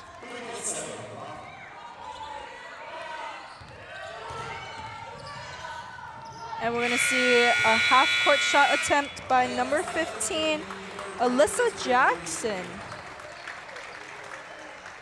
So, a different story for the Chapman Panthers this round. They outscored the Banana Slugs 16-7 this round. What do you think was the difference this game, or this quarter rather?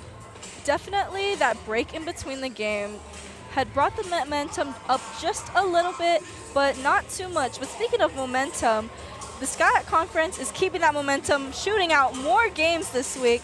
First game we're going to see for the Panthers. Yeah, we're looking back at the games they've played previously. Maddie talked about it. They had that revenge tour, and they had it against Occidental, who is at the top of the conference right now, and they lost. Not good. Then Cal Lutheran, they won. Very good. And then just recently here at Hutton Sports Center, 4 days ago, I can math, I promise, beating the Caltech Beavers 76-60. And you know, with the Whittier and Chapman game that's coming up, how do we think the results from this game is going to impact how they're going to play in that next game that's coming up against Whittier? I think with their momentum, you don't want to lose it. You don't want to give it up. And I think for Chapman, UCSC taking that momentum out of the Laverne Leopards is a very good thing for them. You know, they have a loss. Yes, it didn't count for the conference, and yes, they're still up at the top, and there's a lot that has to happen. But for the Chapman Panthers, it's a little spark of hope. And speaking of hope, a new hope coming in this fourth quarter, 43-35. Score is pretty tight, but taking it back to the court, Panthers are going to have the ball for this half. Nitao passing it to Sherfree. Back up to number 5. And Nitao with a layup attempt. And it's in, will not be called.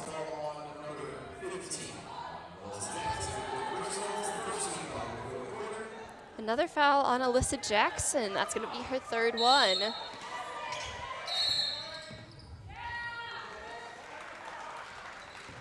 We're going to get another call, an offensive foul. First one for the fourth quarter. It seems as though that offensive foul is going to be called on Shayna Brown. We're going to have number 15 from the Banana Slugs. Bring it down. Celine Costinella is going to be called. And another offensive foul for the fourth quarter by number 24 of the Banana Slugs. That's going to be Lily Hammonds. So far, not even a minute into the quarter, we've already seen 2 offensive fouls being called.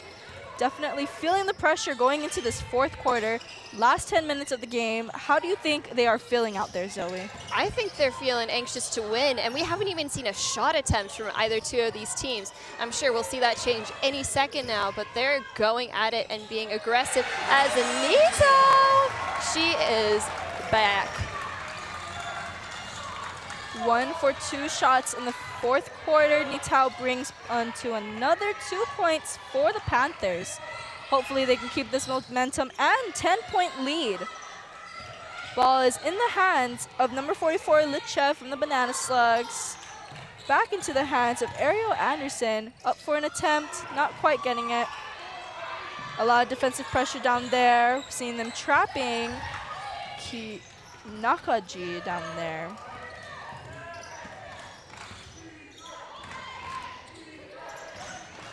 And going into this fourth quarter, we can see that there's a lot of forwards over there. They're really overloading it down into the paint. Seems as though Celine Costanella is the only guard out there, if I'm not mistaken. 15, Alyssa Jackson also. And not quite making shot clock there.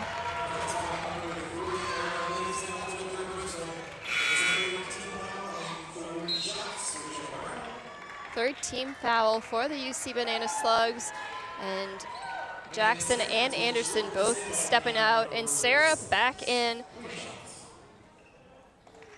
And here's that replay of the foul that just was called. You can see Ariel Anderson hitting the hand of Shayna Brown. Not quite what the Banana Slugs should be doing right now with that 11-point difference. And Shanna Brown, we've seen her at the line She's gotten a lot of her points that way. We talked about it, slow start. No points in the first half, scoreless. Here she is with 12 points now at the line. And right from here, you're gonna notice that they're fired up. Everyone right now is pretty much fired up. You can see the Santa Cruz bench in deep conversation, trying to figure out what they need to do in order to bring up the momentum, bring up the score, and bring up the energy that they need to bring back into this game. And there's a nice post move by number 24, Lily Hammonds, adding 2 points to the board. Kahala past to Nakaji, and an attempt there, not quite making it. And ball is going to be called out of bounds, staying in Panther territory. The Panthers slowing it down a little. Not too many rebounds from either team. Just 1 for the Panthers, 0 for the Banana Slugs. Ball just kind of bouncing back and forth. We saw that with those fouls. You can't really have anything going when you're just foul, free throws, foul, free throws. A little bit of disappointment coming from that last play, but you can see that Nakaji up at the top defending is bringing that defensive energy. Now we're seeing that matchup between Castaneda and Ital. A great one this night. And a nice layup from Castaneda once again. Straight off the backboard. Quick little lob to Hannah Speaks. That would have been a great assist for Shanna Brown, but Definitely. those three, you saw 3 forwards all swarming around Hannah Speaks. They knew it was coming, so that was a great defensive read from them. And We're gonna here's see that replay of Castaneda's layup. Beautiful shot right then and there. Back onto the court, we're seeing a quick play and nice shot from Hannah Speaks. There's that shot Hannah Speaks wanted. She knew she wanted a layup and she got it. You can definitely tell there's a shift in energy in the gym right now. Everyone's yelling, everyone's cheering. We're seeing the bench from the Panthers side clapping it up, and right there is another 2 points for the Banana Slugs by Lichev. Score is now 50-41. That gap is slowly closing in together. Ball's back in the Panthers' hands. Gahala at the top, passing it into Speaks with a quick handoff, and not quite making that floater shot. We're gonna see it again from another angle. Just kidding. It was so good, the cameras couldn't even capture it. We were frozen in fear or excitement. And subbing in for number 24, Lily Hammonds, is going to be Ariel Anderson. We've seen her a lot this game, but we're not hearing from her. Right now, the ball's still in Panther territory. Back into the hands of Hannah Speaks. Going up for that layup, not quite making it. Back up, another 2 points from Hannah Speaks. That was a great, we saw Layla Woods just kind of with that tip, passing it right back to Speaks, and Hannah Speaks getting 4 points in the last couple of minutes, and just, you see Layla Woods tap it right out to her, and that layup, just beautiful. And now we're seeing Ariel Anderson again with the ball, stuck, and a 2-man defense down there. Nice spin move from Castaneda, not quite making it, but a foul is going to be called.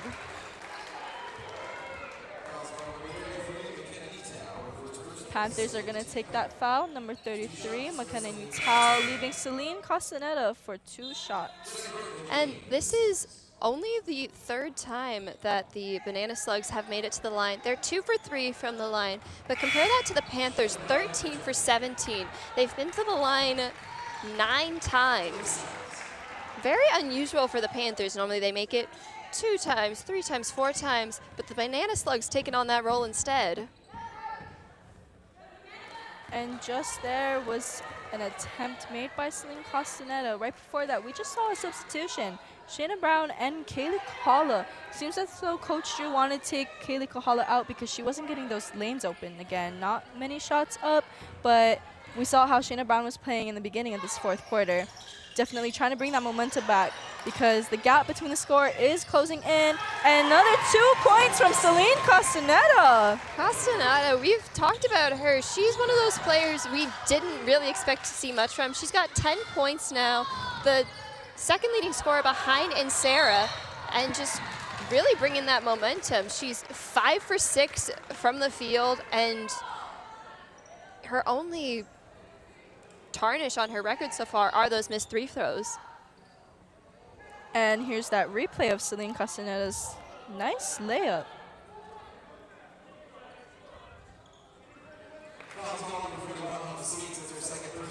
Just over 5 minutes to go. The Panthers up by 9. We've seen this gap close and widen for both teams. The Banana Slugs have been up by 4. The Panthers have been up by 9.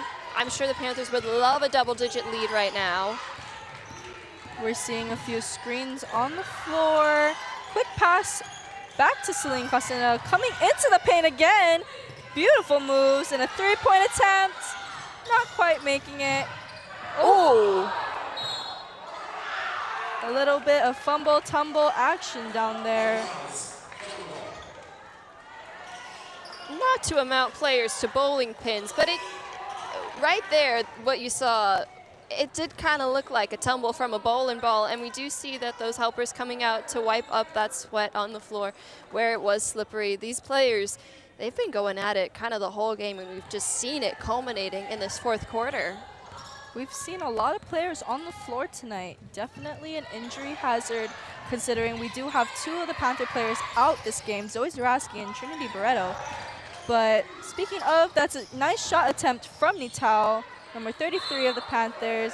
And more hustle and tussle on the floor. Shayna Brown and number 33, Jenna Gorton. Jenna Gorton, we haven't seen too much from her. She's just 1 for 4 from the field, and she is the leading rebounder for the Banana Slugs, but with 5 rebounds, you would expect a little bit more, especially when we mentioned it before, the closest player to your height is 5 inches. Celine Castaneda coming back into the paint, lobbing it over, trying to get it to Gorton right there. Ball's on the floor, loose ball. More hustle tussle again. Layla Woods, Gorton, Shayna Brown, and Hannah Sweet. What a bundle. Some hustle tussle and a little bit of rustle and bustle.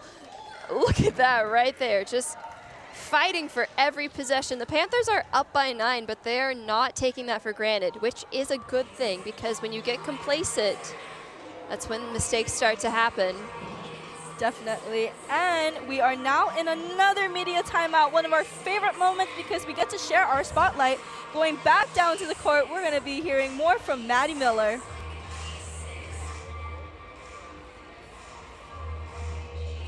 Thanks, guys. Now, sophomore number 14, Aiden Sherfy, says that she loves everything about being part of the women's basketball team here at Chapman, and that after her time at Chapman, she hopes to stay in the realm of sports, whether that is sports marketing or sports management. She hopes to stay in the industry. I'll toss it back up to the booth.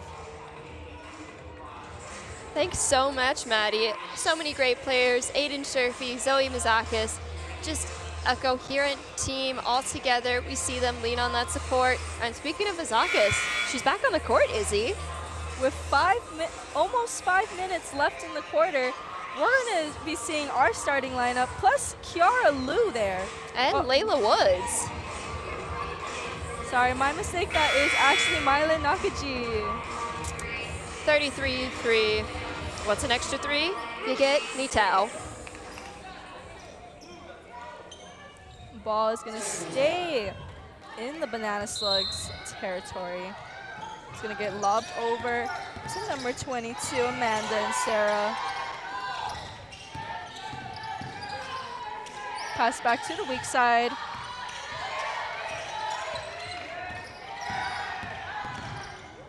Wide open shot for Castaneda. Not quite making it.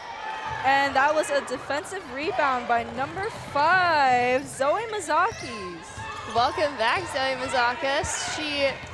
We haven't seen too much from her, just 9 minutes played in this game, but that is gonna be her 3rd rebound of the game. And we're gonna get a shot blocked for Nitao by number 3 of the Banana Slugs, Ariel Anderson. You'll see it right here on the screen. Ooh. Clean slap of the ball.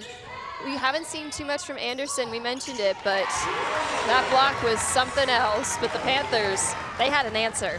And another 2 points on the board by Layla Woods, bringing the score 54-43, a 9-point difference. Less than 4 minutes left on the clock. We're seeing a little bit of hesitation in the key by Castaneda and a short attempt by Gorton. Just under 4 minutes to go. The Chapman Panthers up 54-43. Ball is in the hands of Nitao. And another layup attempt from her. In the past 45 seconds, we've seen 3 layup attempts from Nitao. It seems as though the play is trying to make that lane open for her, and right here you'll see that. Also making contact is Celine Castaneda, allowing Nitao to go to the line. This is gonna be her 2nd time at the line. And so far she is 3 for 3 from the line with 1 more attempt and a chance to bring the lead up to 13 for the Chapman Panthers. And with that also being said, that last foul brings the Panthers in bonus. A little bit of a danger zone for the Banana Slugs, meaning they'd have to make sure they're not fouling as much, definitely watching their hands and the amount of contact being made. And right there, we're gonna see the ball going back to the Banana Slugs. You mentioned the free throws. The Chapman Panthers shooting exceptionally well from behind the free throw line. Almost an 80% average, 15 for 19. But here comes in Sarah with her 6th three-pointer of the game. She's up to 18 points, the leading scorer for the Banana Slugs, and she has been just the key player we expected her to be this whole night.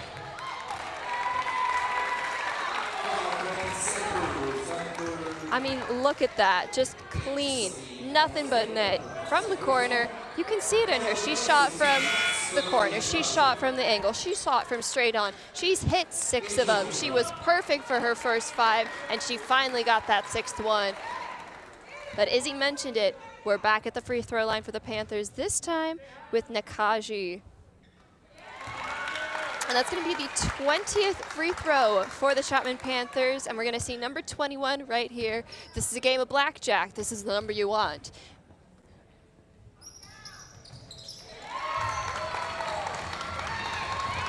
And 2 more free throws down for the Panthers. 46-58, less than 3 minutes left in the 4th quarter. Game is slowly making its way, but this is the most speed and momentum we've seen all afternoon. Nice shot from number 3, Ariel Anderson. Here's that replay of that shot right there. Nice and easy going up. Ariel Anderson, just with her 2nd bucket of the night. She's been 2 for 11 tonight. A pretty rough game for her, but a pretty clutch shot there, bringing it within 10 for the Santa Cruz Slugs.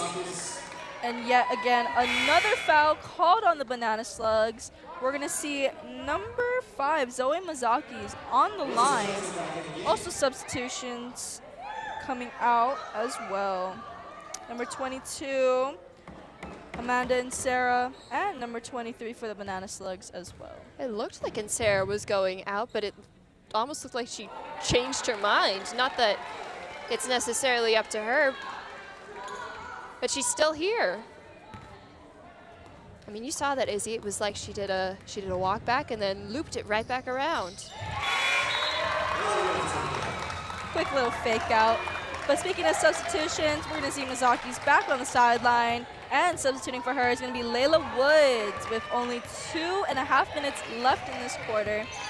How is this game gonna end? What are your predictions, Zoe? I don't even want to speak anything into existence. If you're a Chapman fan, you see you're up 11, you think, okay, all we have to do is maintain it, but we've seen crazier things happen. You get 2 quick threes, and it's a totally different game. And we see a hard hit with Alyssa Jackson on the floor, and Castaneda is just in awe, her hands out. She cannot believe the call. In less than 2 minutes, we've seen the Panthers go to the line at least 4 times already. I mean, she just ran into Sherfy, and Sherfy falling on the floor and back to the line with that bonus. This is going to be 24 and 25. This is an uncharacteristic amount of times the Panthers have been to the free throw line, and it has paid off for them. You see them up 12. They have made 19 free throws. That is 19 points. And another one bringing it to 20 points from the free throw line. Ball's going to go back into the hands of the Banana Slugs. Led at top by number 15.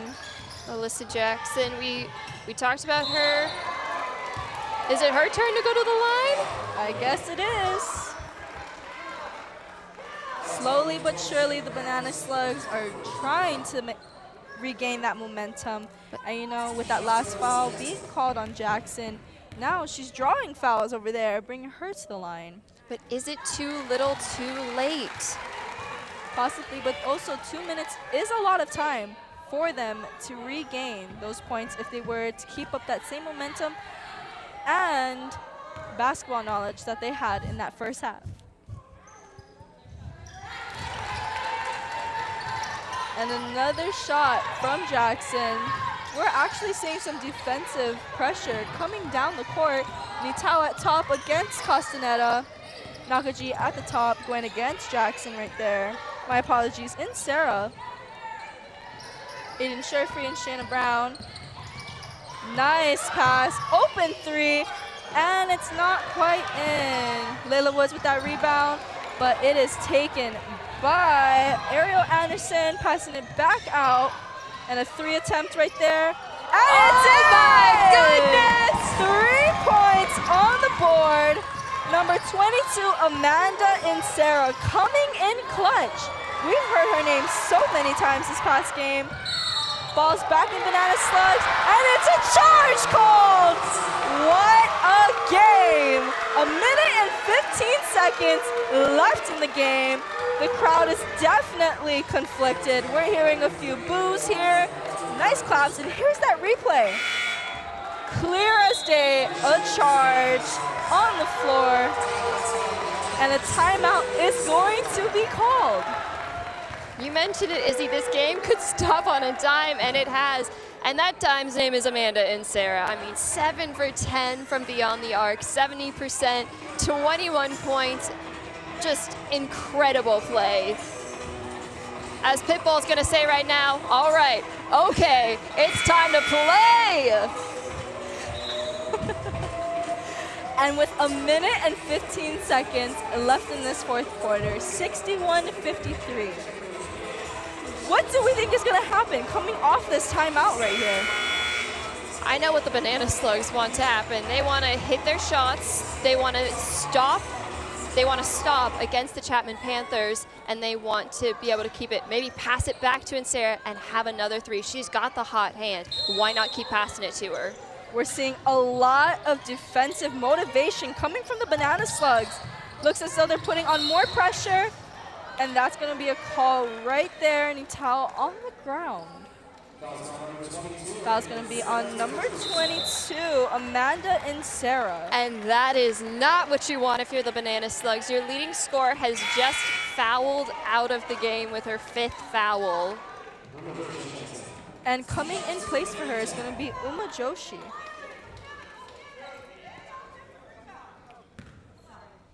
On the line is Nitao. Nice shot.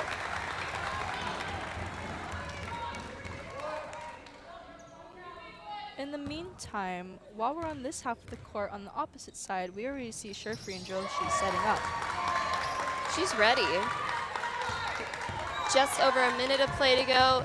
The Banana Slugs are going to have to come up with something quick Ariel Anderson with the ball. We saw her just get her second shot. Went for her third, didn't quite get it. Back in the hands of Shanna Brown. But it looks like she's turning around. Instead of going for that attempt at a layup, they decided to keep that ball out. I think she saw that the defense was coming at her. She had an open lane, but she didn't want to risk that collision. You could have gone for that open layup, but I think she smartly decided to pull back and risk any further injury. She is one of their most important players, especially in this game. We saw her really contribute to that late game run with her, and she's been perfect behind the free throw line, 9 for 9 this game. And substituting with only 50 seconds left for Shayna Brown, we're seeing Andy Martinez, also another freshman on the Panthers team.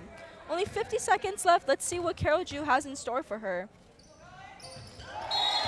And another point on the board for the Panthers. Nita has also been perfect behind the line.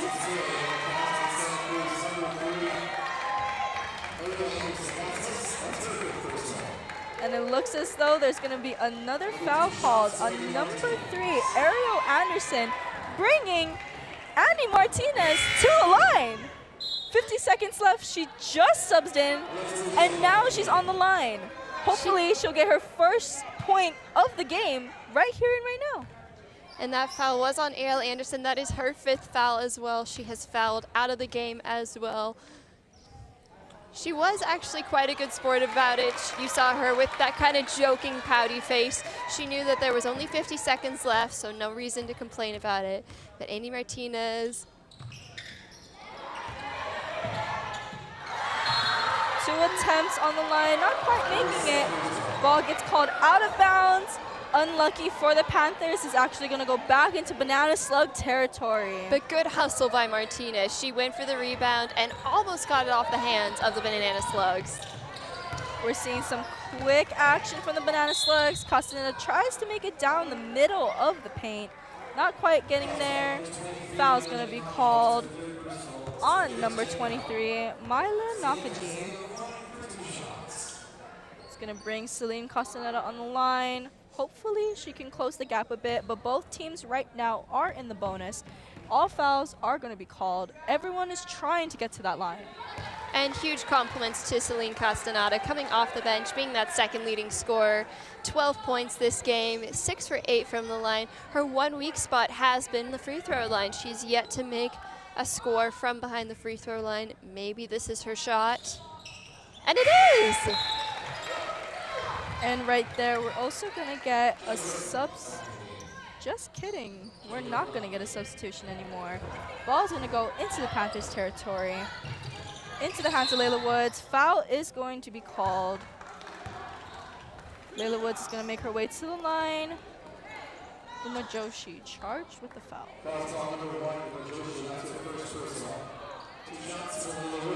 At this point, if you're the Banana Slugs, just try and get the Panthers to the line, get yourself that last shot. Maybe you're the one who can hold it.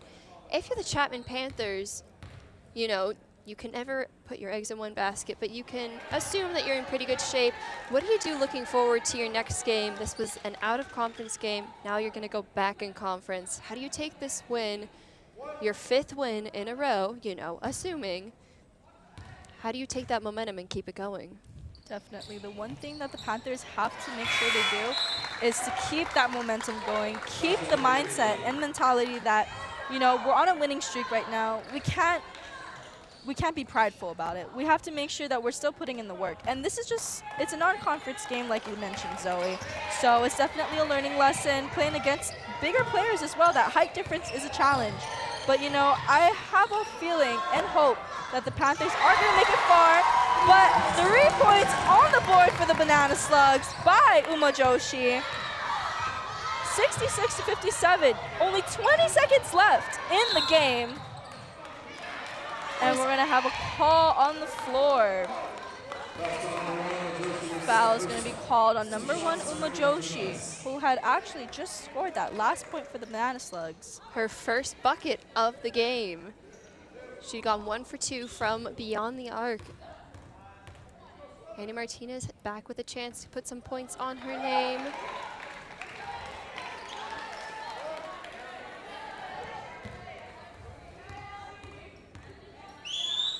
think worked today, Izzy, for this Panther offense and this Panther defense? We saw those full court presses, but was that it? Was there more to it? I think it was a more of another 3 points from Uma Joshi. Score is 66-60 right now.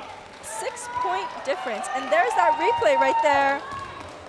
Nice shot straight through. Uma Joshi coming in clutch here, coming in off the bench for Anderson and just knocking those 2 threes and making it a 2-possession game. Maybe they needed her a little earlier. I mean, shoot your shot, girl. And with 7 seconds left on the clock, Nitao is back on the free throw line. Not quite making that first shot attempt. But again, both teams are in the bonus. The Banana Slugs are definitely trying to stop that clock. Right after this, it's a rush of possession. Straight to the other side, trying to get a shot. And now we're going to see another timeout.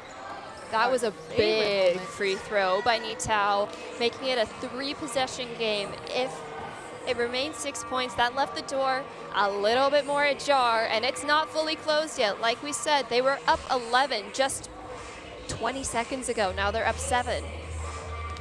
You know, there's a lot of tension in the Hutton Sports Center right now. Yes, we see some of our younger fans, their hands above their head.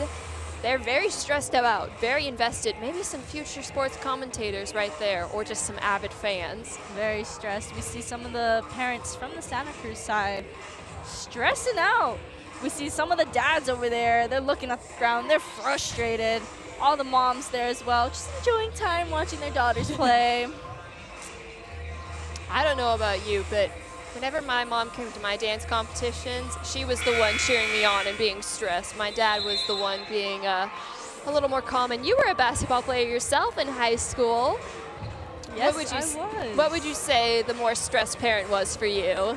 Honestly, the more stressed parent was probably my mom. My mom played basketball in high school. My mom's fairly tall. My mom's actually 5'10"-ish. She's pretty tall. So I had high expectations coming from her. And our producer, Justin Lee, the amazing Justin Lee, has just told us through comms that it's looking a little sluggish out there for the Banana Slugs. No pun intended. They are the Banana Slugs after all. The Panthers baring their claws, trying to sink their teeth in on this. We said earlier, you would expect a Panther to eat a Banana Slug. Is there a 7-second comeback?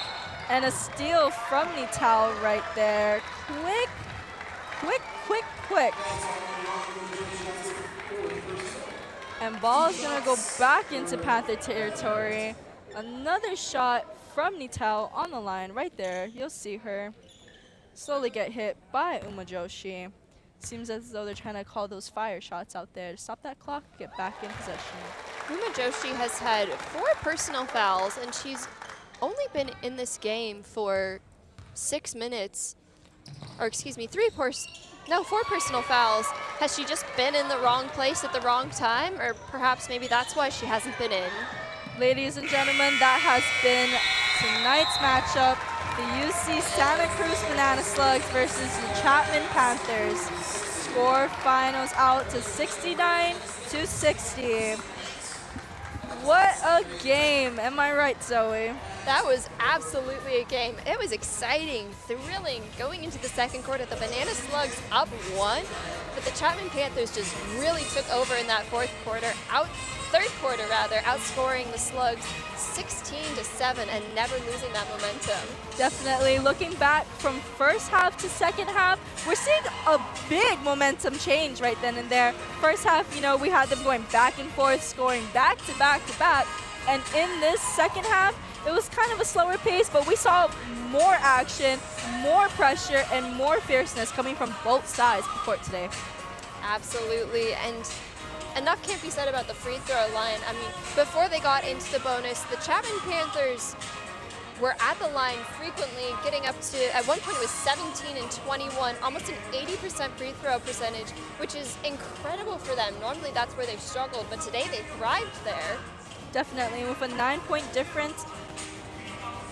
There is so much to say about that. 9 points, height difference, age difference. But to talk more about differences and what's on the court happening right now is our sideline reporter, Maddie. All right, what a game. We are here with freshman number 12, Shanna Brown. Shanna, what was your strategy for this game? We really wanted to come out and press really hard, catch them off guard, and create turnovers in the backcourt. So. Right, you were awesome, especially with all of those free throws, 9 for 9. So what do you see for yourself in the future? You're only a freshman. You're off to a great start. What do you see for yourself with Chapman women's basketball in the future? We got big things ahead. We got a big freshman class, and we just want to rally this. And we started off this year slow, but hopefully we'll try to sneak into the playoffs this year. But who knows? The next 3 years, we're going to be unstoppable with the freshman class we have. Awesome. So would you say that's your biggest contributor to Chapman's future success is your freshman talent? All 7 freshmen, we're going to take it to our senior year, hopefully win a SCIAC championship or 2. But yeah. Excellent. We're super excited for you. Thank you so much. Thank you, too. Sending it back up to the booth. Thank you so much, Maddie, for that interview by Shanna Brown. And, you know, speaking of sisterhood, us at CSBN, we're pretty much a family as well. So we want to give a shout out to our producer and our director, Justin Lee and Orion Powell. Great job tonight. And thank you so much for bringing this all together. It was definitely a great broadcast. Absolutely. All of us here at CSBN have worked so hard on this. We've evolved so much as a club. I mean, these graphics, we didn't have these 2 years ago when I was a freshman, and now you get to look at this lovely team comparison, and you see the field goal percentage. They were so close. I mean, looking at this, both about 40% in the field, 40% from the field, 28, 26 in the paint, points from turnovers, 18 to 17. What was the difference then, Izzy? Because according to this graphic, it should have been a 2-point game. Honestly, it was more about motivation, you know. This game wasn't really anything that we kind of expected. Me personally, I thought that the score difference might have been a bigger gap. But 69 to 60 isn't really that bad. It's honestly a big battle, a tough battle, but it was accomplished greatly by both teams, executed well. And I guess going into that, what do you think you would say would be the Panthers' strengths and weaknesses from this game? I would say for the Panthers, going into their next 3 conference matchups, their final 3 games of the season, they know now that they can hit from beyond the line. They have had that struggle all season, but tonight those free throws have just been, they were really the key factor in that. They were 28 of 39 from behind the free throw line. 39 free throw attempts is just incredible, and not something that is going to happen every single game, but I think those free throws, that full court pressure that Shanna Brown was talking about, and their chemistry together as a team. Definitely. The chemistry is what's going to be keeping this team together. And again, there's that score for you folks, 60 to 69. Up next, we're going to have the Panthers playing against Pomona-Pitzer. And if we're looking at the statistics for that game, speaking of the conference, Chapman's going to sit right in the middle at number 6. And Pomona-Pitzer, not looking the greatest right now, but they are at the bottom of the conference, and you can never underestimate who's at the bottom. But if the Chapman Panthers are able to take a win there, they have to have a little bit of luck. Throughout the rest of the conference, Laverne, Cal Lutheran, Occidental, they only have 3 conference losses. So the Chapman Panthers are going to need those top teams to kind of eat each other up a little bit while they're on their revenge tour. They're going to come up and hoping that everyone else around them is going to just sink a little further, and maybe that's their time to strike. And speaking of that key player and top player of tonight's game, our top performer was Shanna Brown. But statistically, if we're looking at who made the most points tonight, for the Banana Slugs, it was Amanda and Sarah. We know she had a pretty tough second half of the game, you know, but overall she put 21 points up, and actually tying with her, 21 points from the Panthers, is McKenna Nitao. We've seen a lot from her tonight as well. A lot of defensive pressure and just quick movements out and about everywhere. Absolutely. Shanna Brown essential to that third quarter comeback. But Nita was there all throughout the game. If we could have 2 MVPs, it would be those 2, Brown and Nita. But you might be wondering, we're talking about these statistics, we're talking about these players. What am I looking at on the screen? Well, that is our own Maddie Miller and Javier Serrano. Hi guys! They're going to be doing a little post-game show for y'all in a bit. We're getting set up, making sure it looks perfect for y'all, but they're going to be talking about it in depth.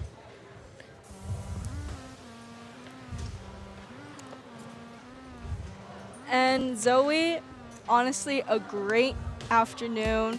Game was pretty quick for the most part, but again, 60-69, great game. Great action on the court. You know, we saw a few hustle tussles, roly-polies, plop, plop, plop. But overall, what did you think of it? I thought this was a great game, and you wouldn't know it from the rain outside, but it was hot in here from top to bottom and never letting up, and just everything you want from a game of basketball. Tight in the beginning, comeback, and never letting off. Definitely. And honestly, it's been great having you folks watching our broadcast. Shout out to CSBN for setting this whole thing up. A great live stream. Shout out to everyone in the crew that helped out. Cameras, audio, everyone here is fantastic. Be sure to check out our social media at CSBN Live for behind the scenes content and whatever live streams we also have coming up. My name was Isabella Sevilla, Zoe Franklin, and we're signing off for today's game.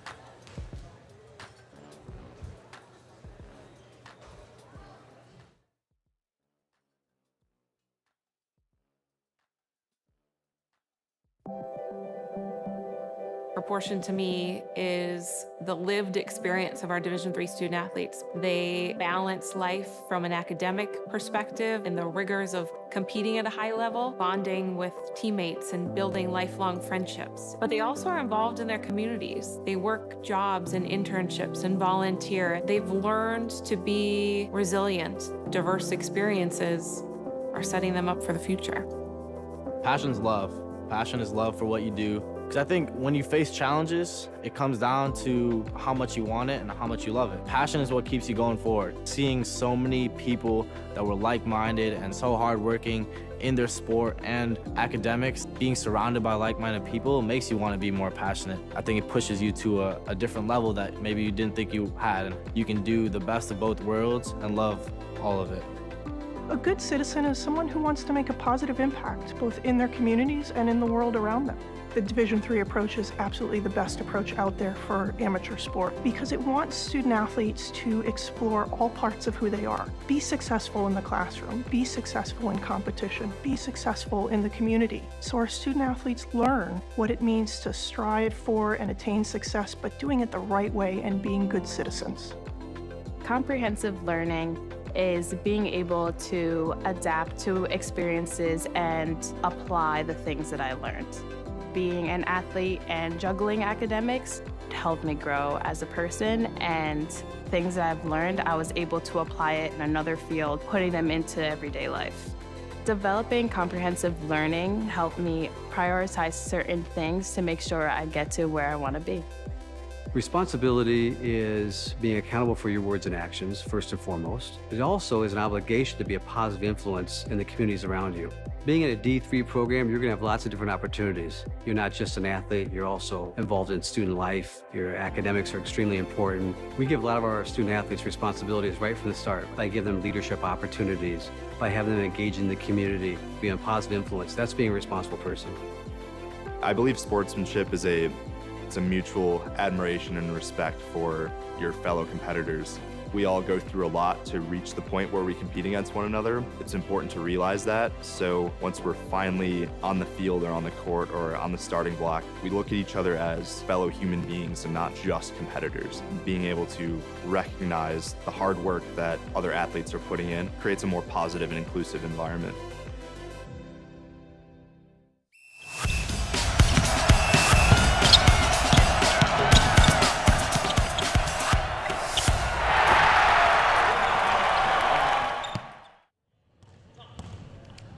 Javier, what a game. You know, while this wasn't a conference game, that certainly got the ball moving, as stated at halftime, for the Chapman Panthers. So, so this was a pretty big win for Chapman. I think the biggest reason why they won this game was because of the free throw shooting. Chapman is one of the best free throw shooting teams in the league, and that's something that they carried with them for this game especially. And I was looking at the free throw discrepancy. Chapman shot 39 free throws. UCSC only shot 9 free throws. So that right there is a huge free throw discrepancy. I think it's the biggest reason why Chapman won.